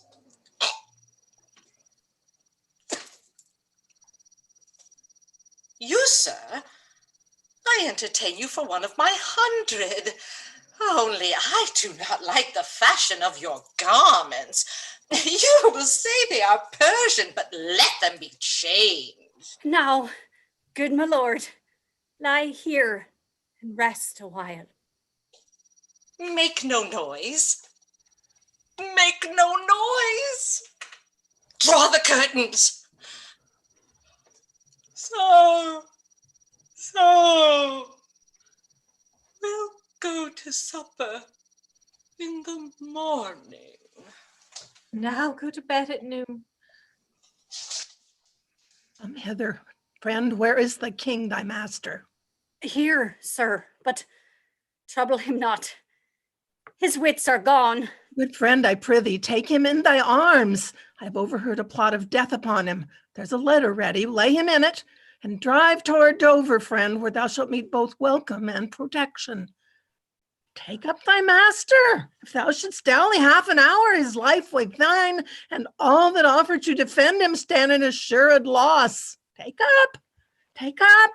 Follow me, that will to some provision give thee quick conduct. Oppressed nature sleeps.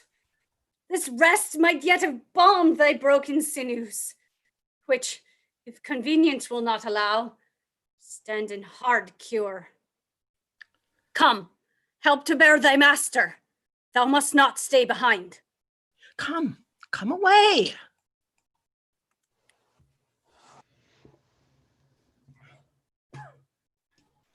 We are better see bearing our woes. We scarcely think our miseries our foes. Who alone suffers most the mind, leaving free things and happy shows behind. Then the mind much sufferance doth o'erskip, when grief hath mates and bearing fellowship. Light and portable my pain seems now, with that which makes me bend, makes the king bow. He childed, as I fathered.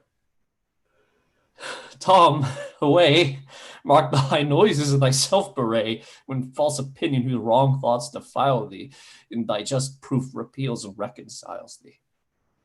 What will hap more tonight, save scape the king? Look!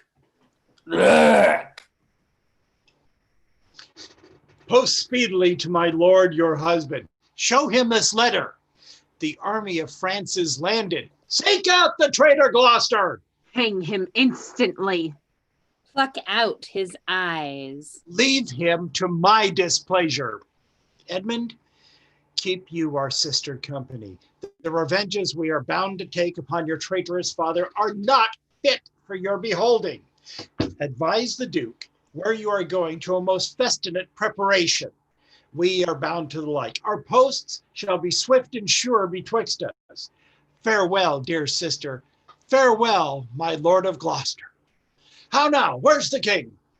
My lord of Gloucester hath conveyed him hence.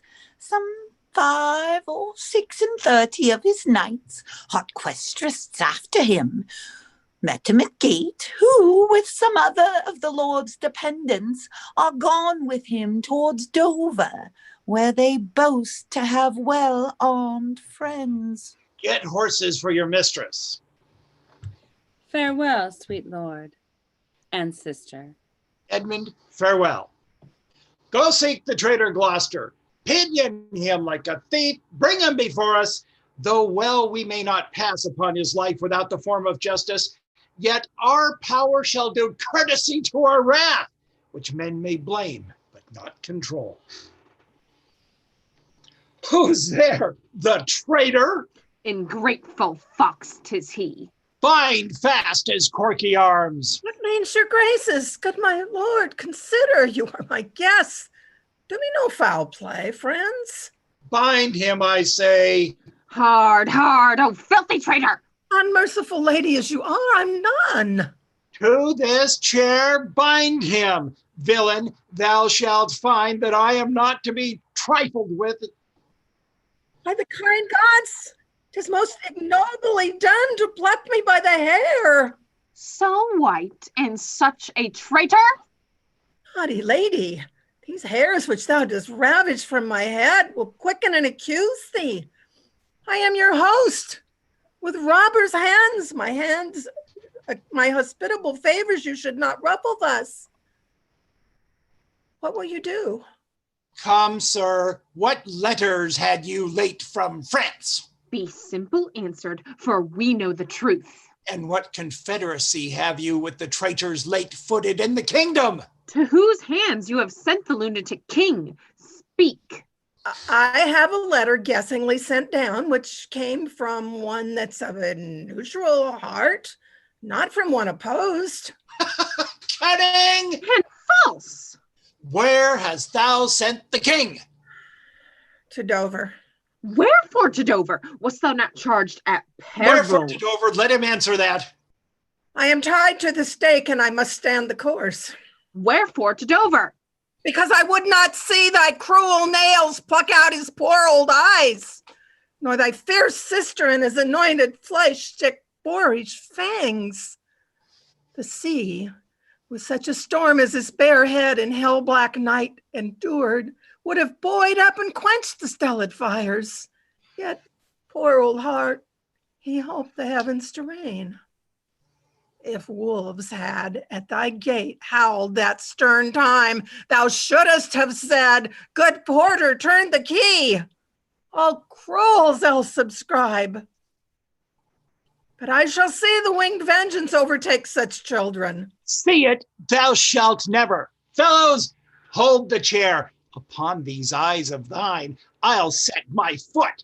He that will think till he behold, give me some help. Ah! Oh, cruel, oh, you gods! One side will mock another, the other too.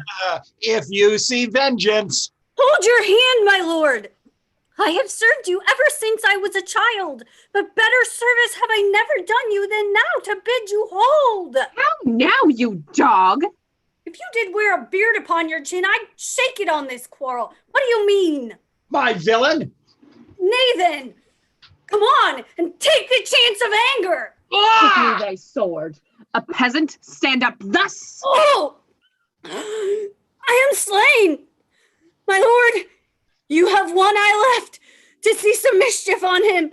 Ugh. Lest it see more, prevent it. Out, vile jelly!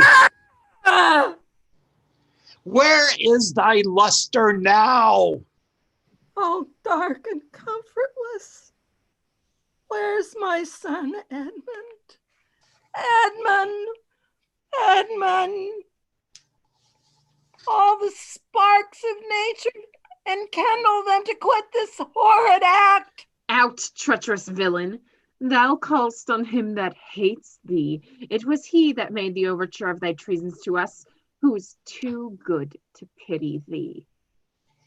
Oh, my follies. Then Edgar was abused. Kind gods, forgive me that, and prosper him. Go thrust him out at gates, and let him smell his way to Dover. How is't, my lord? How look you? I have received a hurt. Follow me, lady. Turn out that eyeless villain. Throw this slave upon the dunghill. Regan, I bleed apace. Untimely comes this hurt. I'll never care what wickedness I do if this man comes to good. If she live long and in the end meet the old course of death, women will all turn monsters. Let's follow the old Earl and get the bedlam to lead him where he would. His roguish madness allows itself to anything. Go thou, I'll fetch some flax and whites of eggs to apply to his bleeding face. Now heaven help him. Yet better thus, and known to be contemned, than still contemned and flattered. To be worse, the lowest and most dejected thing of fortune stands still in esperance, lives not in fear. The lamentable change is for the best, the worst returns to laughter.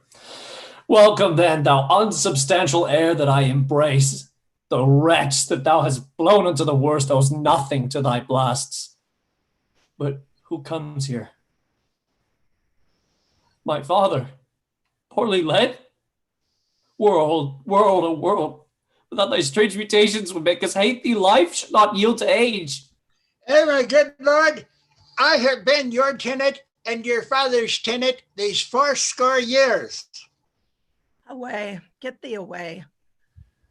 Good friend, be gone.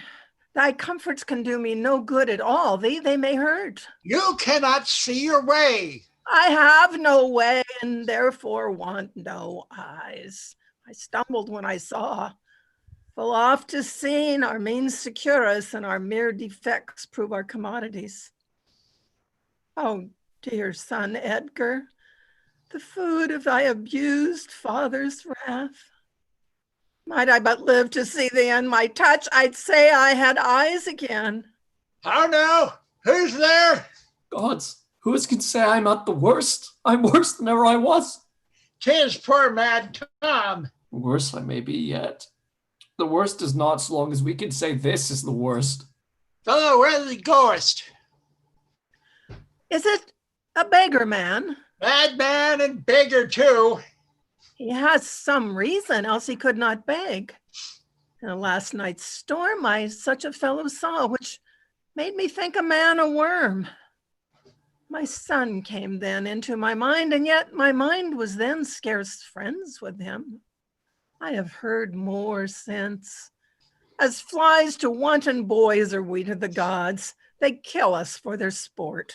How should this be? Bad is the trade that plays fool to sorrow and angering itself in others. Bless thee, master. Is that the naked fellow? Aye, my lord. And prithee, get thee away. If for my sake thou will overtake us hence a mile or twain along the way to Dover, do it for ancient love, and bring some covering for this naked soul, which I'll entreat to lead me. Alack, sir, he is mad. 'Tis the time's plague when madmen lead the blind. Do as I bid thee, or rather do thy pleasure, but above the all get lost. I'll bring him best peril that I have. Come on it what will. Sirrah, naked fellow. Poor Tom's a cold. I cannot daub it further. Come hither, fellow. And yet I must. Bless thy sweet eyes, they bleed. Knowest thou the way to Dover? Oh, both stile and gate, horseway and footpath. Poor Tom hath been scared out of his good wits. Bless thee, good man's son, from the foul fiend. 5 fiends have been in Tom at once. Of lust as Opticut, Hobdididens, prince of dumbness, Mahu of stealing, Modo of murder, and Flibberty Gibbet of mopping and mowing, who since possesses chambermaids and waiting women. So bless thee, master. Here, take this purse, thou whomst the heavens' plagues have humbled to all strokes. That I am wretched makes thee the happiest. Heaven, steal so still, let the superfluous and lust-dieted man that slaves your ordinance that will not see because he does not feel your power quickly. So distribution should undo excess, and each man have enough. Dost thou know Dover? Aye, master.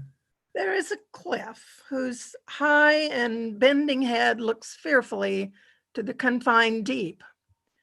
Bring me but to the very brim of it, and I'll repair the misery thou dost bear with something rich about me.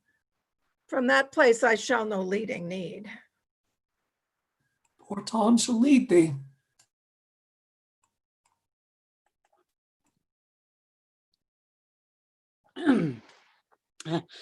Welcome, my lord. I marvel our mild husband not met us on the way.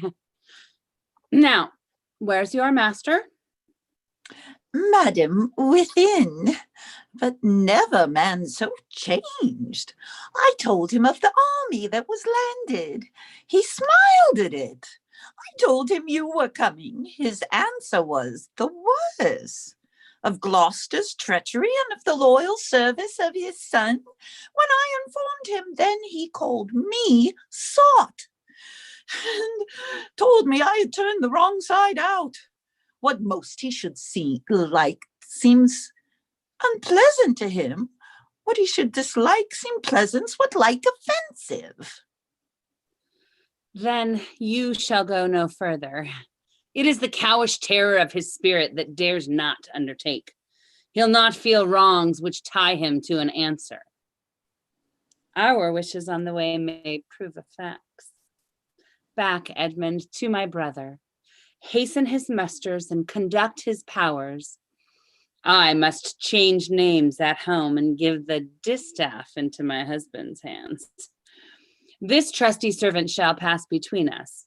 Ere long you are like to hear, if you dare venture in your own behalf, a mistress's command. Wear this, spare speech, decline your head.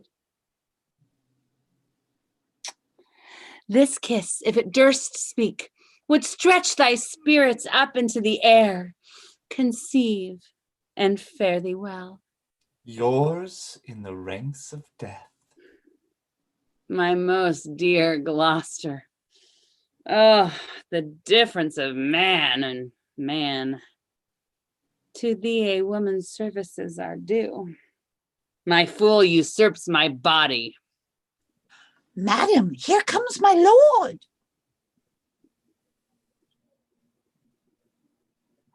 I have been worth the whistle.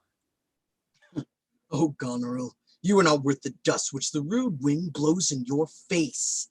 I fear your disposition. She that herself will sliver and disbranch from her marital sap, perforce must wither and come to deadly use. No more. The text is foolish. Wisdom and goodness to the vile seem vile. Filths savor but themselves. What have you done? Tigers, not daughters, what have you performed? A father and a gracious aged man, whose reverence even the head-lugged bear would lick. Most barbarous, most degenerate, have you madded. Could my good brother suffer you to do it? A man, a prince, by him so benefited. If that the heavens do not their visible spirits send quickly down to tame these vile offenses, it will come. Humanity must perforce prey on itself, like monsters of the deep. Milk-livered man, thou bearest a cheek for blows, a head for wrongs. Who hast not in thy brows an eye discerning thine honor from thy suffering? That not knowest fools do those villains pity who are punished ere they have done their mischief. Where's thy drum? France spreads his banners in our noiseless land. With plumed helm thy state begins to threat, whilst thou, a moral fool, sit still and cries, alack, why doth he so? To thyself, devil! Proper deformity shows not in the fiend so horrid as in woman. Oh, vain fool! Thou changed and self-covered thing, be monster not thy features. Were it my fitness to let these hands obey my blood, they are apt enough to tear thy flesh and bones. However thou art a fiend, a woman's shape doth shield thee. Marry your manhood. Mew. What news? Oh, my good lord, the Duke of Cornwall's dead, slain by a servant going to put out the other eye of Gloucester. Gloucester's eyes? A servant that he bred, thrilled with remorse, opposed against the act, bending his sword on his great master, who, thereat enraged, flew on him and amongst them felled him dead, but not without that harmful stroke which sense hath plucked him after. This shows that you are above, you justicers, that these are nether crimes so speedily can venge. But oh, poor Gloucester, lost he his other eye? Both, my lord. This letter, madam, craves a speedy answer. 'Tis from your sister. One way I like this well, but being widow and my Gloucester with her, may all that building in my fancy pluck upon my hateful life. Another way the news is not so tart. I'll read and answer. Where was his son when they did take his eyes? Come with my lady hither. He is not here? No, my good lord, I met him back again. Knowest he the wickedness? Aye, my good lord, 'twas he informed against him and quit the house on purpose, that their punishment might have the freer course. Gloucester, I live to thank thee for the love thou showest the king, and to revenge thine eyes.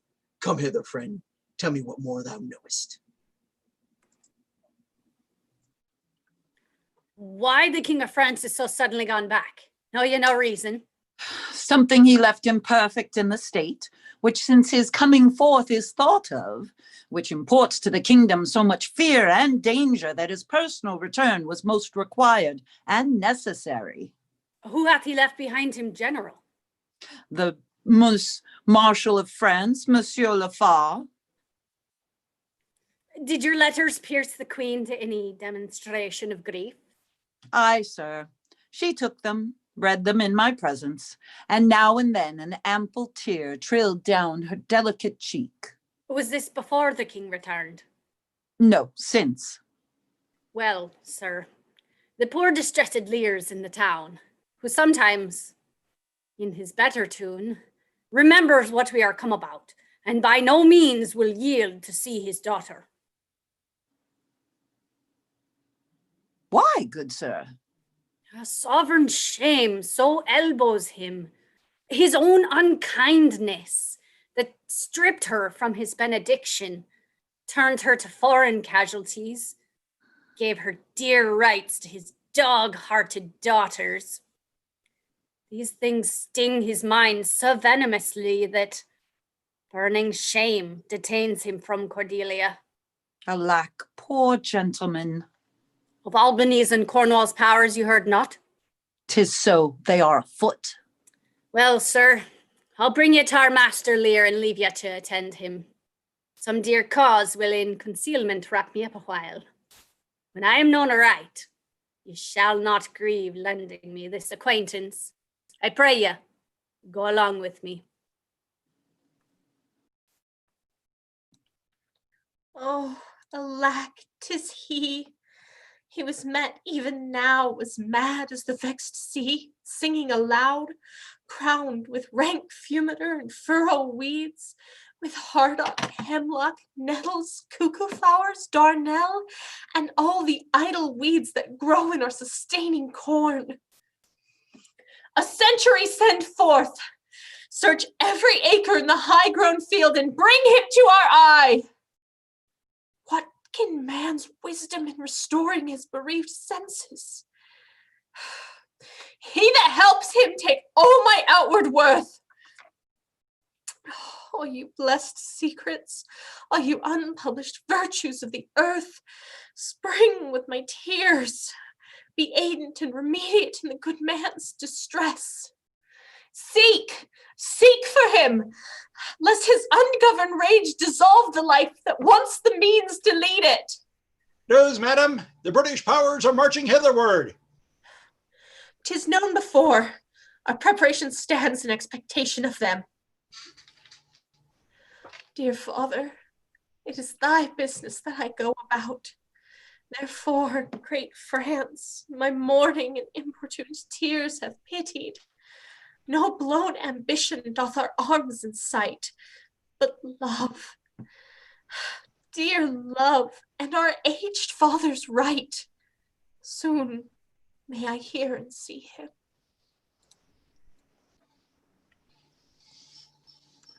But are my brother's powers set forth? Aye, madam. Himself in person there? Madam, with much ado. Your sister is the better soldier. Lord Edmund spake not with your lord at home? No, madam. What might import my sister's letter to him? I know not, madam.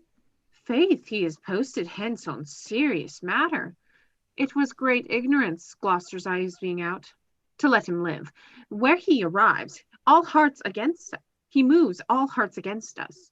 Edmund, I think, is gone, in pity of his misery, to dispatch his nighted life, moreover to descry the strength of the enemy. I must needs after him, madam, with my letter. Our troops set forth tomorrow. Stay with us, the ways are dangerous. I may not, madam. My lady charged my business in this duty. Why should she write to Edmund? Might not you transport her purposes by word? Belike some things, I know not what, I love thee much. Let me unseal the letter. Oh, madam, I had rather. I know your lady does not love her husband. I am sure of that. And at her late being here, she gave strange Iliads and most speaking looks to noble Edmund. I know you are of her bosom. Aye, madam? I speak in understanding. You are. I know it. Therefore, I do advise you take this note. My lord is dead. Edmund and I have talked, and more convenient is he for my hand than for your lady's. You may gather more if you do find him, pray you. Give him this, and when your mistress hears thus much from you, I pray desire her call, her wisdom to her. So fare you well. If you do chance to hear of that blind traitor, preferment falls on him that cuts him off. Would I could meet him, madam, I should show what party I do follow. Fare thee well.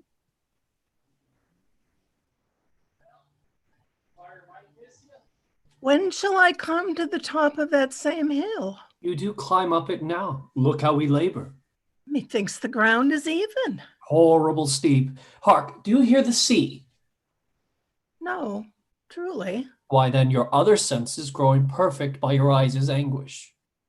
So may it be indeed. Methinks thy voice is altered, and thou speakest in better phrase and manner than thou didst. You are much deceived, and nothing might change but in my garments.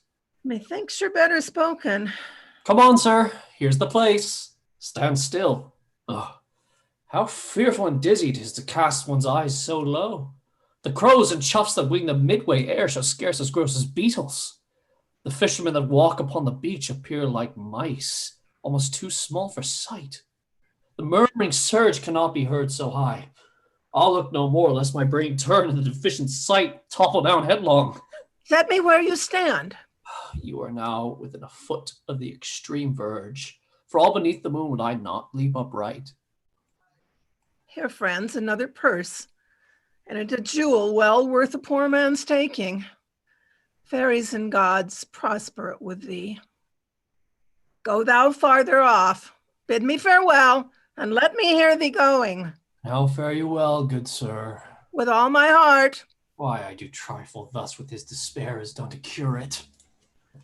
Oh, ye mighty gods, this world I do renounce, and in your sight shake patiently my great affliction off. If I could bear it longer and not fall to quarrel with your great opposeless wills, my snuff and loathed part of nature should burn itself out. If Edgar live, oh, bless him.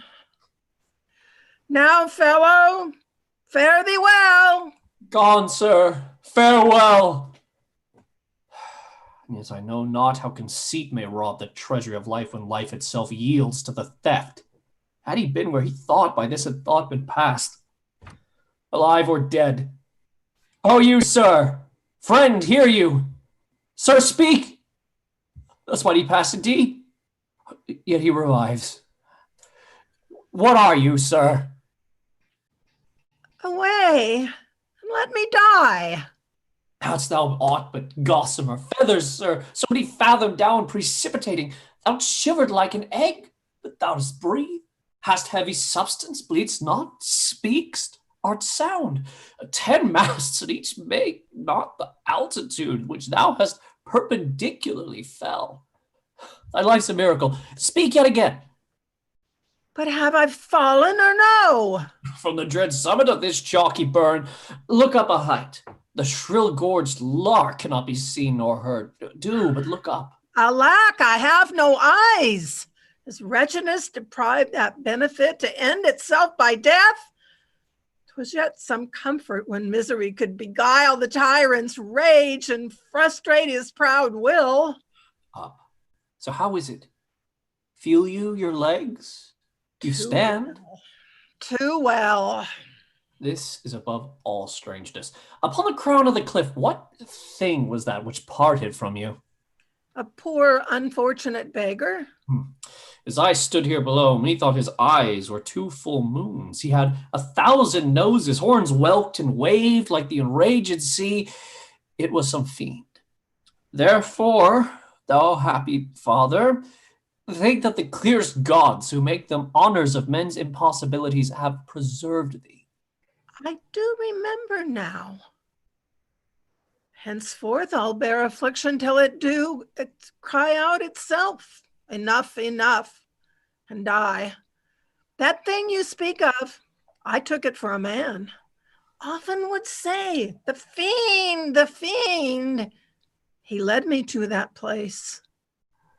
Their free and patient thoughts. But who comes here? The safer sense will never accommodate his master thus. No, they cannot touch me for coining. I am the king himself. Oh, thou side-piercing sight. Nature's above art in that respect. There's your press money. That fellow handles his bow like a crow keeper. Draw me a clothier's yard. Look, a mouse. Peas, peas. This piece of toasted cheese will do it. There's my gauntlet. I'll prove it on a giant. Bring up the brown bills. Oh, well flown, bird. In the clout, whee! Give the word. Sweet marjoram. Pass. I know that voice. Ha! Goneril with a white beard? They flattered me like a dog and told me I had the white hairs in my head and the black ones were there. To say aye and no to everything that I said aye and no to was no good divinity. When the rain came to wet me once, and the wind to make me chatter, when the thunder would not peace at my bidding, there I found them, there I smelt them out. Go to, they are not men of their words.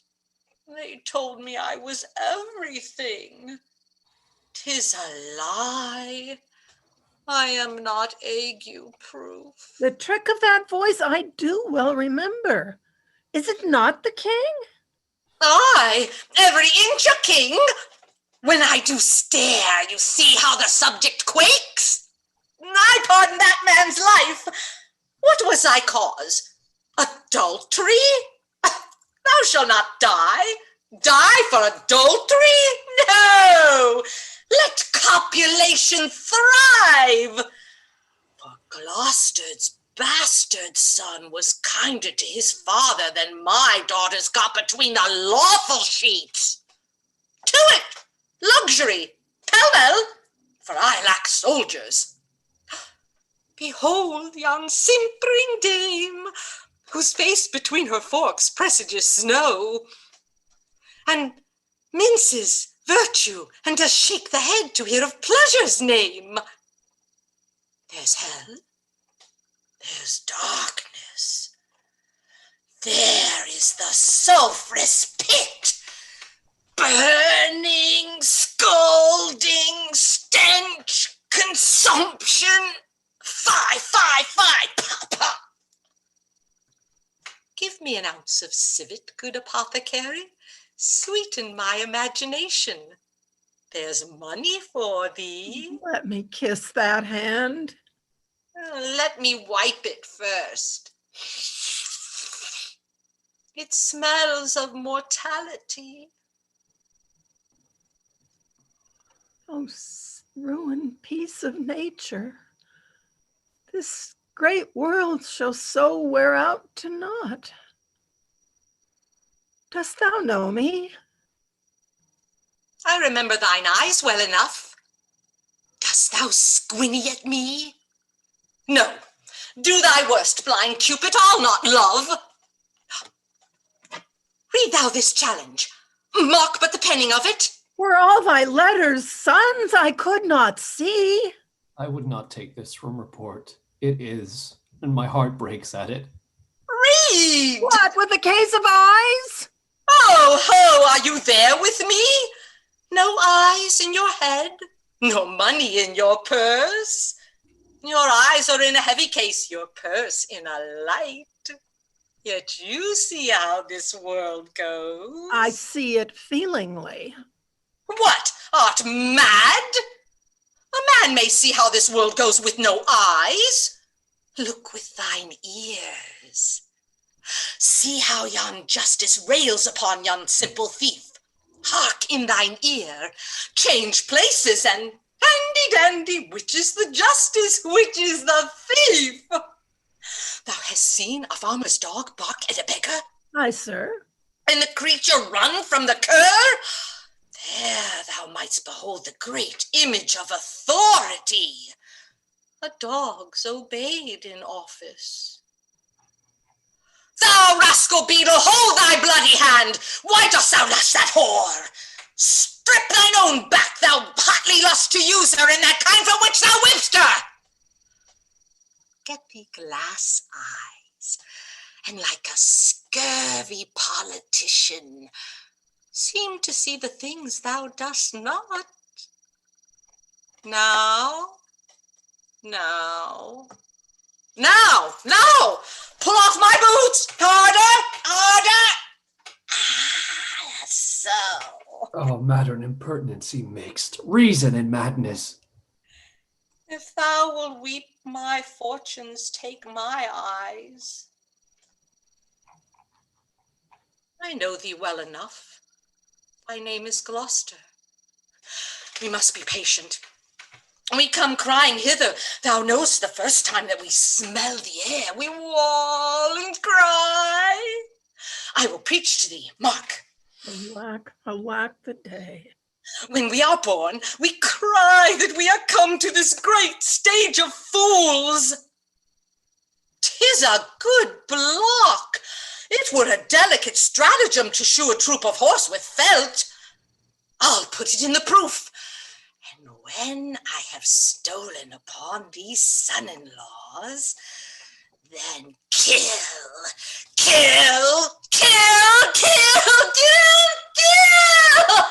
Oh, here he is. Lay hand upon him. Sir, your most dear daughter. No rescue? What, a prisoner? I am even the natural fool of fortune. Use me well, you shall have ransom.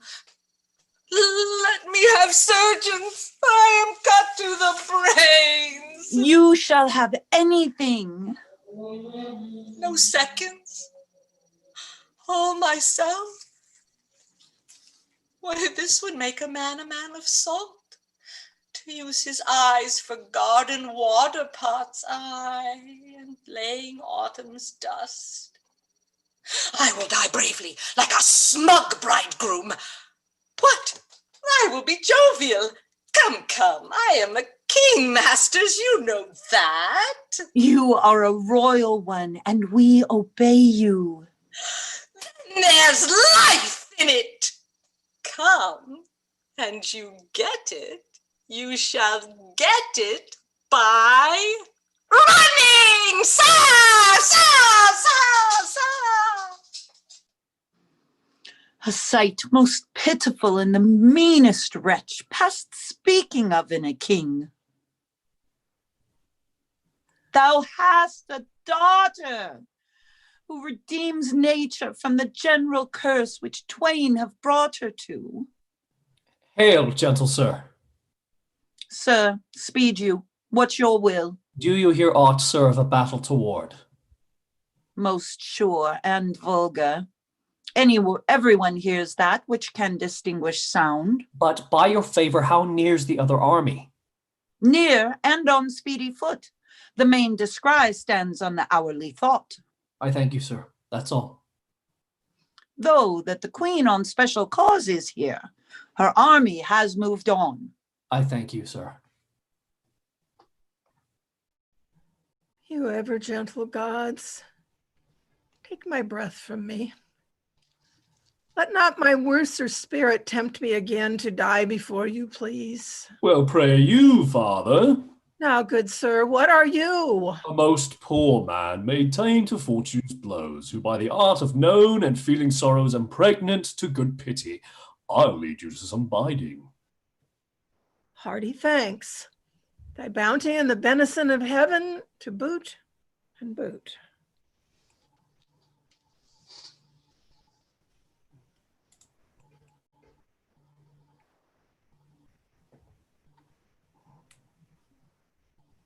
A proclaimed prize, most happy. That eyeless head of thine was first framed flesh to raise my fortunes, thou old unhappy traitor. Briefly thyself remember, the sword is out that must destroy thee. Now let thy friendly hand put strength enough to it. Wherefore, bold peasant, darest thou support a published traitor? Hence, lest that the infection of his fortune take like hold on thee. Let go his arm. Child, let go, sir, without further occasion. Let go, slave, or thou diest. Good gentlemen, go your gait, and let poor folk pass, and should I would swaggered out of my life, 'twould not have been so long as 'tis by a fortnight. Nay, come not near the old man. Keep out, or I try whether your custard or my ballow be the harder. Shall be plain with you. Out, dunghill. You shall pick your teeth, sir. Come, no matter for your forms. Slave, thou hast slain me. Oh, villain, take my purse and give the letters which thou foundst about me to Edmund, Earl of Gloucester. Oh, untimely death. Death. I know thee well.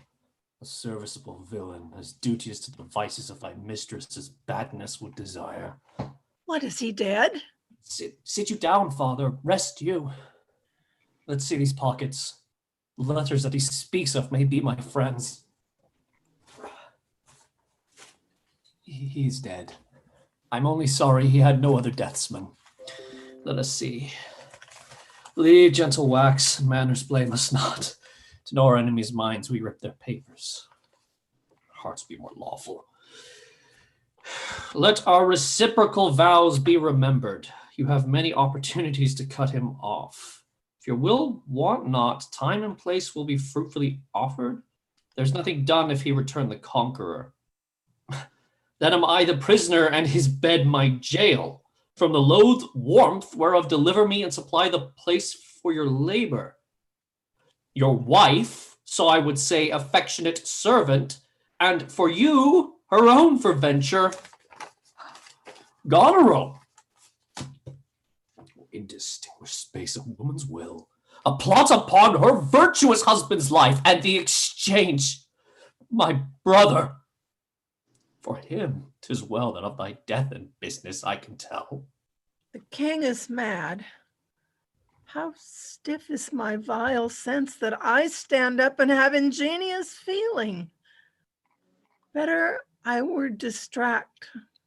So should my thoughts be severed from my griefs, and woes by strong imagination lose the knowledge of themselves. Far off methinks I hear the beaten drum. Come, father, I'll bestow you with a friend.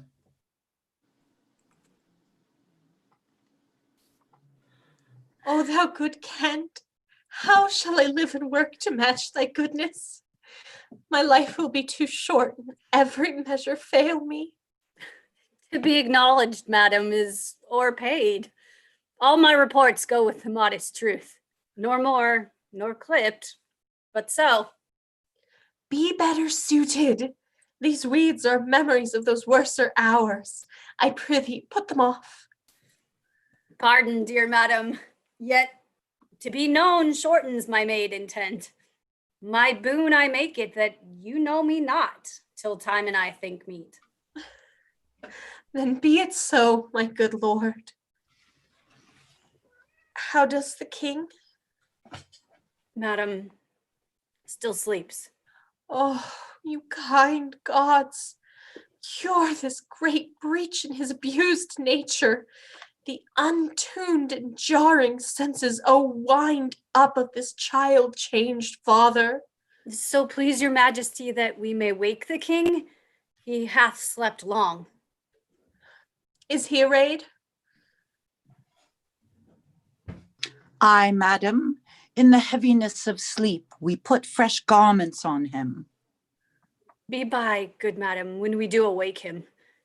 I doubt not of his temperance. Very well. Please you, draw near. Louder the music there. My dear father, restoration, hang thy medicine on my lips, and let this kiss repair those violent harms that my 2 sisters have in thy reverence made. Kind and dear princess. Had you not been their father, these white flakes did challenge pity of them. Was this a face to be opposed against the jarring winds? To stand against the deep, dread-bolted thunder and the most terrible and nimble stroke of quick-cross lightning? Mine enemy's dog, though he had bit me, should have stood that night by my fire. And wast thou fain, poor father, to hovel thee with swine and rogues forlorn in short and musty straw? Alack, alack, 'tis wonder that thy life and wits at once had not concluded all. He wakes. Speak to him. Madam, do you. 'Tis fittest. How does my royal lord? How fares your majesty? Do me wrong to take me out of the grave. Thou art a soul in bliss, but I am bound upon a wheel of fire, that mine own tears do scald like molten lead. Sir, do you know me? You are a spirit, I know. Where did you die? Still far wide. He's scarce awake. Let him alone a while. Where have I been? Where am I? Fair daylight.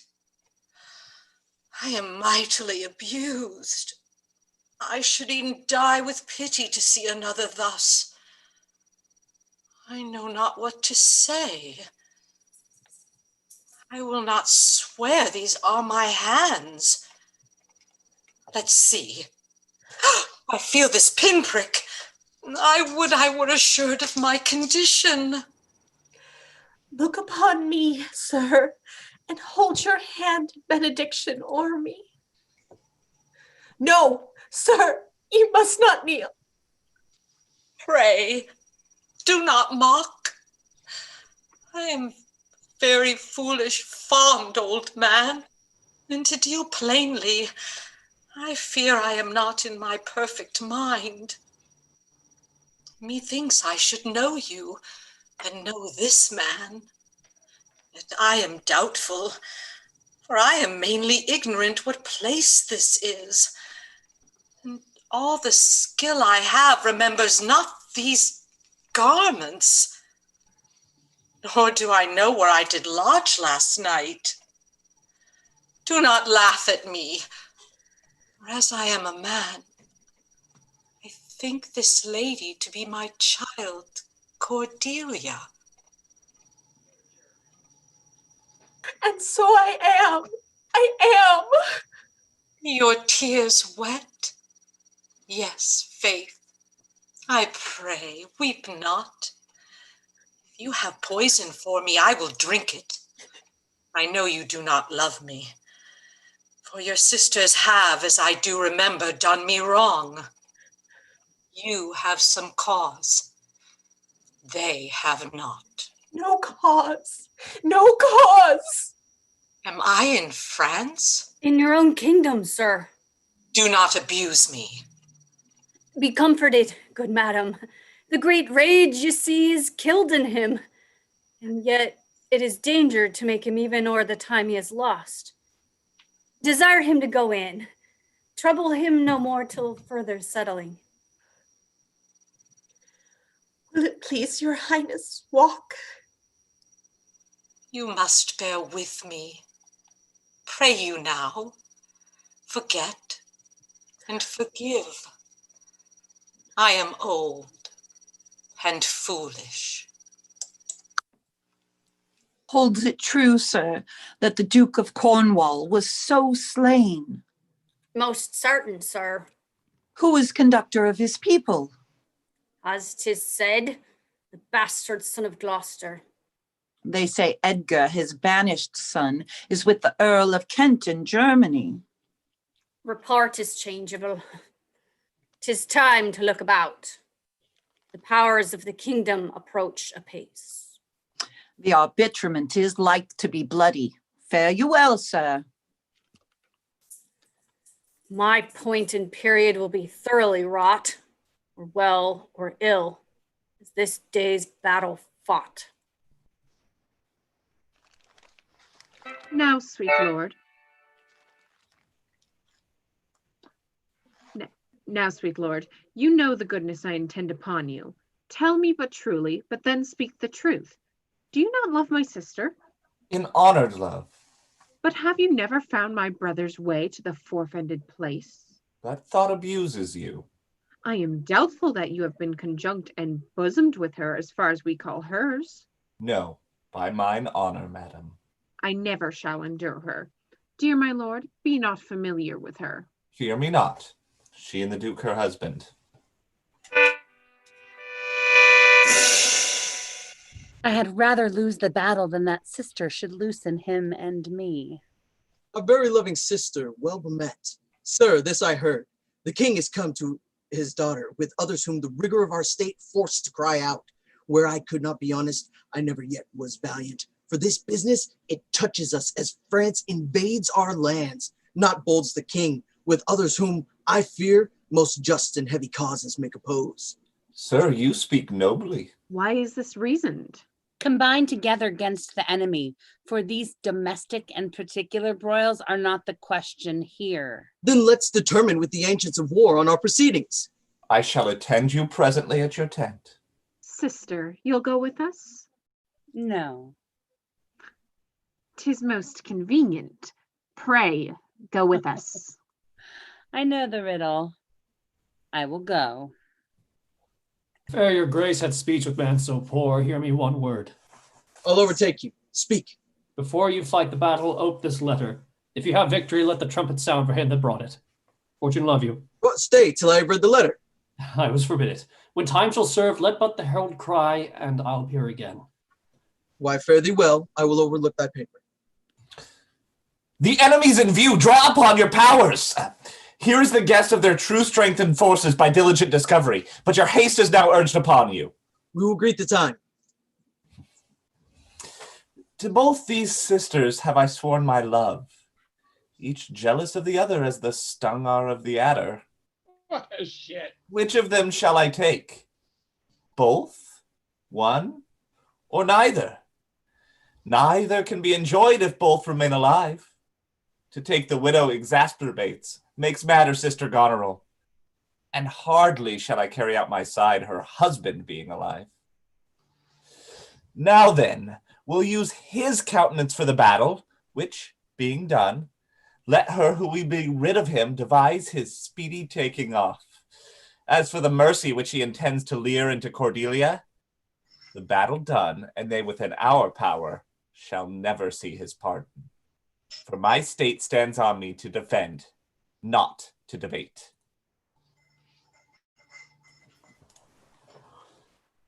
Away, old man. King Lear hath lost, he and his daughter ta'en. Come on. No further, sir. A man may rot even here. What, in ill thoughts again? Men must endure their going hence, even as their coming hither. Ripeness is all. Come on. And that's true, too.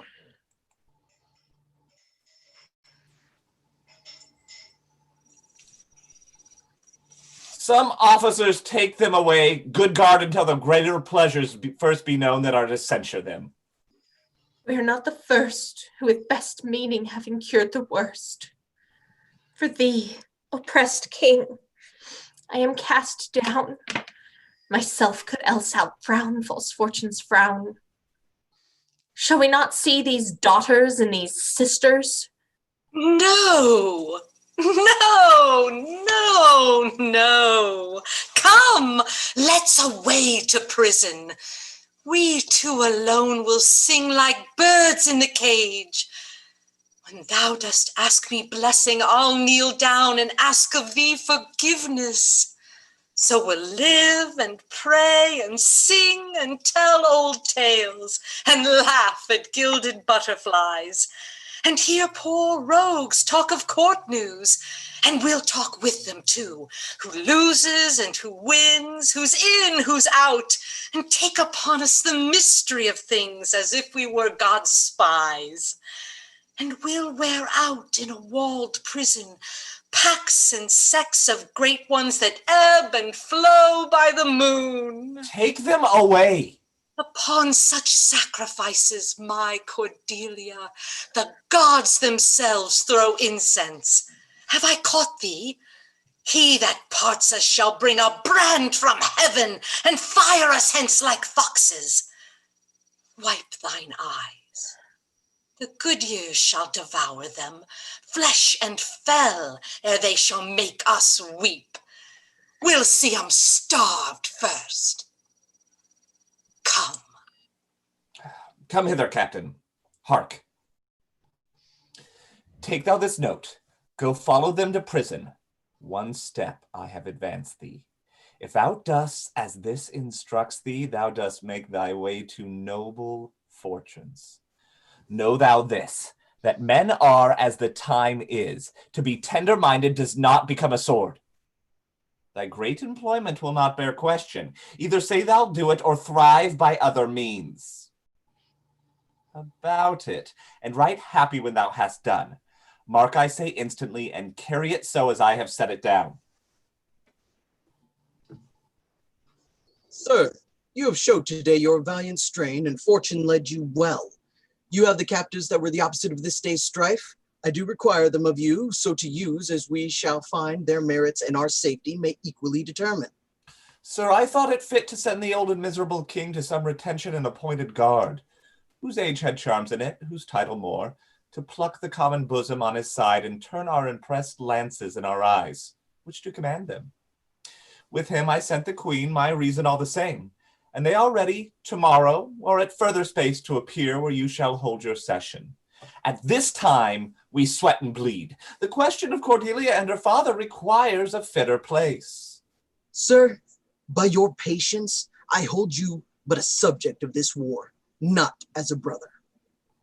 As we list to grace him, methinks our pleasure might have been demanded ere you had spoke so far. He led our powers, bore the commission of my place and person, the which immediacy may well stand up and call itself your brother. Not so hot. In his own grace he doth exalt himself more than in your addition. In my rights, by me invested, he compares the best. That were the most if he should husband you. Jesters do oft prove prophets. Holla, holla. That eye that told you so looked but asquint. Lady, I am not well, else I should answer from a full flowing stomach. General, take thou my soldiers, prisoners, patrimony, dispose of them of me. The walls is thine. Witness the world that I create thee here, my lord and master. Mean you to enjoy him? Let alone lies not in your goodwill. Nor in thine, lord. Half-blooded fellow, yes. Let the drums strike, and prove my title thine. Stay yet, hear reason. Edmund, I arrest thee on capital treason, and in thine attaint this gilded serpent. For your claim, fair sister, I bar it in the interest of my wife. 'Tis she is subcontracted to this lord, and I, her husband, contradict your bans. If you will marry, make your loves to me. My lady is bespoke. An interlude. Thou art armed, Gloucester. Let the trumpet sound. If none appear to prove upon thy person thy heinous manifest and many treasons, there is my pledge. I'll make it on thy heart. Ere I taste bread, thou art in nothing less than I have here proclaimed thee. Sick, oh sick. If not, I'll ne'er trust medicine. There's my exchange. What in the world he is that names me traitor, villain like he lies. Call by the trumpet, he that dares approach, on him, on you, who not, I will maintain my truth and honor firmly. A herald, ho! A herald, ho! A herald! Trust to thy single virtue, for thy soldiers, all levied in my name, have in my name taken their discharge. My sickness grows upon me. She is not well. Convey her to my tent. Oh. Come hither, herald. Let the trumpet sound and read this out. If any man of quality or degree within the lists of the army will maintain upon Edmund, supposed Earl of Gloucester, that he is a manifold traitor, let him appear by the third sound of the trumpet. He is bold in his defense. Again. Again. Ask him his purpose, why he appears upon this call of the trumpet. What are you, your name, your quality, and why you answer this present summons? No, my name is lost by treason's tooth bare gnawn and canker bit, yet am I as noble as the adversary I come to cope. Which is that adversary? What's he that speaks for Edmund, Earl of Gloucester? Himself. What sayest thou to him? Draw thy sword, that if my speech offend a noble heart, thy arm may do thee justice. Here is mine. Behold, it is my privilege, the privilege of mine honors, my oath and my profession. I protest, maugre thy strength, place youth and eminence, despite thy victor sword and fire new fortune, thy valor and thy heart. Thou art a traitor, false to thy gods, thy brother and thy father. Conspired against this high illustrious prince, and from the extremest upward of thy head to the descent and dust below thy foot, a most toad-spotted traitor. Say thou no, this sword, this arm, and my best spirits are bent to prove upon thy heart, whereto I speak. Thou liest! In wisdom I should ask thy name, but since thy outside looks so fair and warlike, and that thy tongue some say a breeding breeze, what safely and nicely I might well delay by rule of knighthood, I disdain and spurn. Back do I toss these treasons to thy head, with a hell-hated lie o'erwhelm thy heart, which, for they yet glance by and scarcely bruise, this sword of mine shall give them instant way, where they shall rest forever. Trumpets, speak!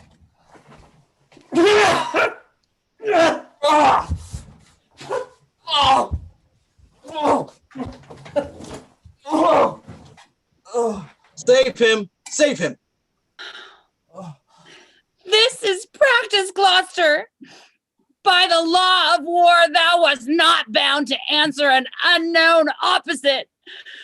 Thou art not vanquished, but cozened and beguiled. Shut your mouth, dame. With this paper, I will stopple it. Hold, sir. No tearing, lady. I perceive you know it. Say if I do. The laws are mine, not thine. Who can arraign me for it? Monster! Ah! Knowest thou this paper? Ask me not what I know! Go after her. She is desperate. Govern her. What you have charged me with, that have I done, and more, much more. The time will bring it out. 'Tis past, and so am I. But what art thou that hast this fortune on me? If thou art noble, I do forgive thee. Let's exchange charity. I'm no less in blood than thou art, Edmund. If more, the more thou'st wronged me. My name is Edgar, and thy father's son. The gods are just, and if our pleasant vices make instruments to plague us. The dark and vicious place where thee he got cost him his eyes. Thou hast spoken right. 'Tis true. The wheel has come full circle. I am here. Methought thy very gait did prophesy a royal nobleness. I must embrace thee. Let sorrow split my heart if ever I did hate thee or thy father. Worthy prince, I know it. Where have you hid yourself? How have you known the miseries of your father? By nursing them, my lord. List a brief tale, and when 'tis told, oh, that my heart would burst. The bloody proclamation to escape that followed me so near, her life's sweetness, that we the pain of death would hourly die rather than die at once, taught me to shift into a madman's rags to assume a semblance the very dogs disdained, and this habit met I my father with his bleeding rings, their precious stones new lost, became his guide, led him, begged for him, saved him from despair, never, or fault, revealed myself unto him until some half hour passed when I was armed. Not sure, though hoping of this good success, I asked his blessing, and from first to last told him our pilgrimage. But his flawed heart lacked too weak the conflict to support. Twixt two extremes of passion, joy and grief, burst smilingly. This speech of yours hath moved me, and shall perchance do good. But speak you on. You look as you had something more to say. If there be more woeful, hold it in, for I am almost ready to dissolve hearing of this. Whilst I was big in clamor, came there in a man who, having seen me in my worst estate, shunned my abhorred society.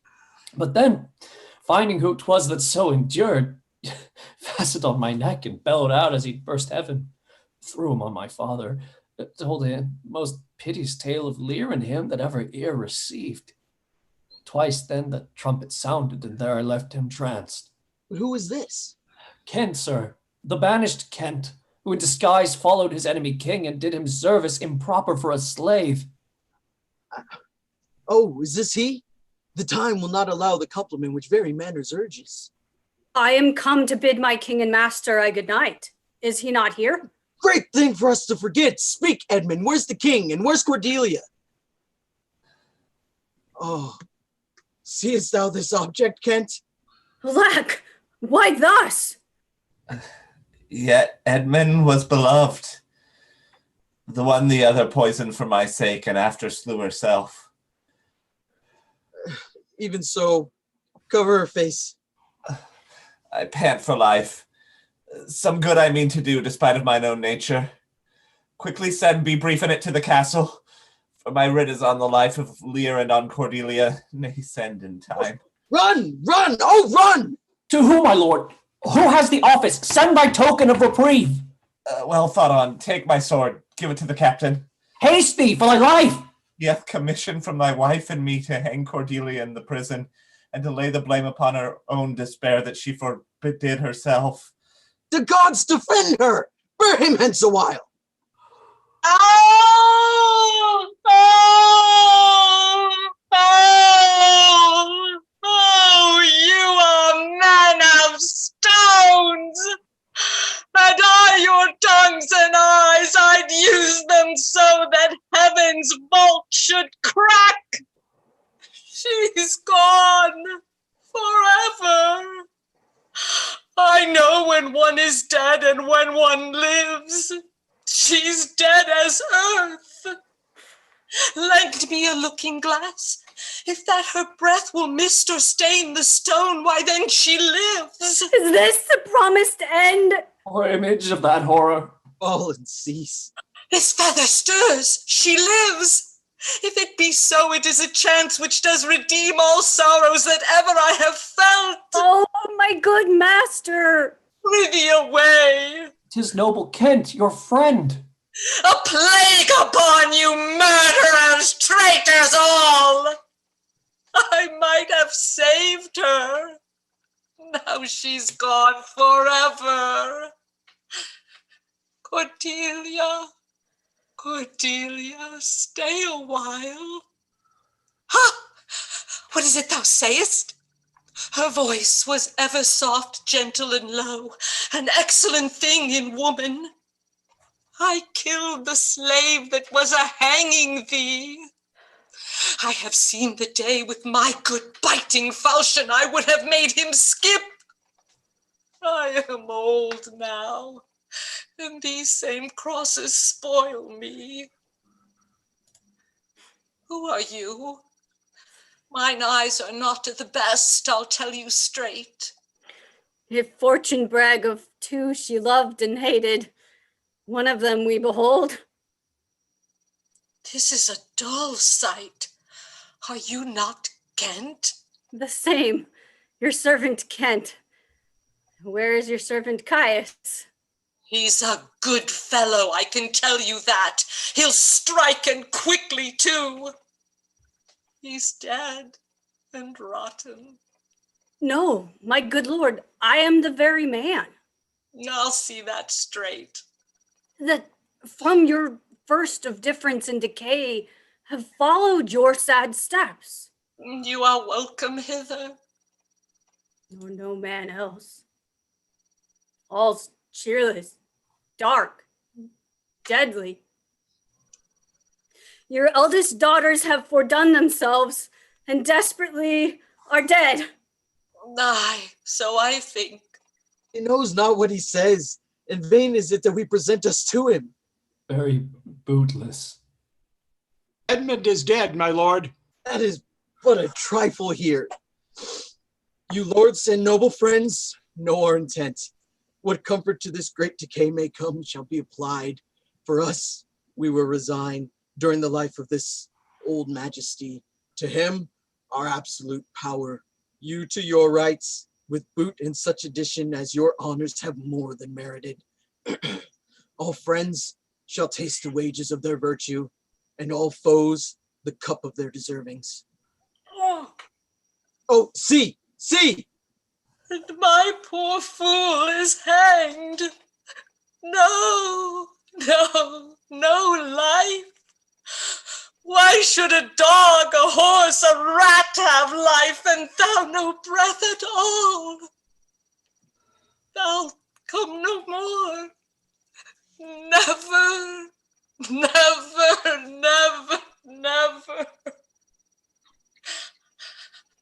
Pray you, undo this button. Thank you, sir. Do you see this? Look on her. Look, her lips. Look there. Look there. He faints. My lord! My lord!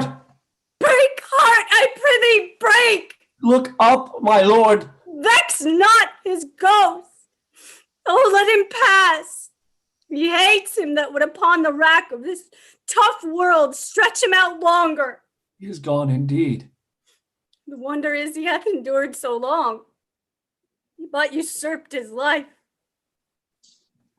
Bear them from hence. Our present business is general woe. Friends of my soul, you twain rule in this realm and the gourd state sustain. I have a journey, sir, shortly to go. My master calls me. I must not say no. The weight of this sad time we must obey. Speak what we feel, not what we ought to say. The oldest have borne most. We that are young shall never see so much, nor live so long.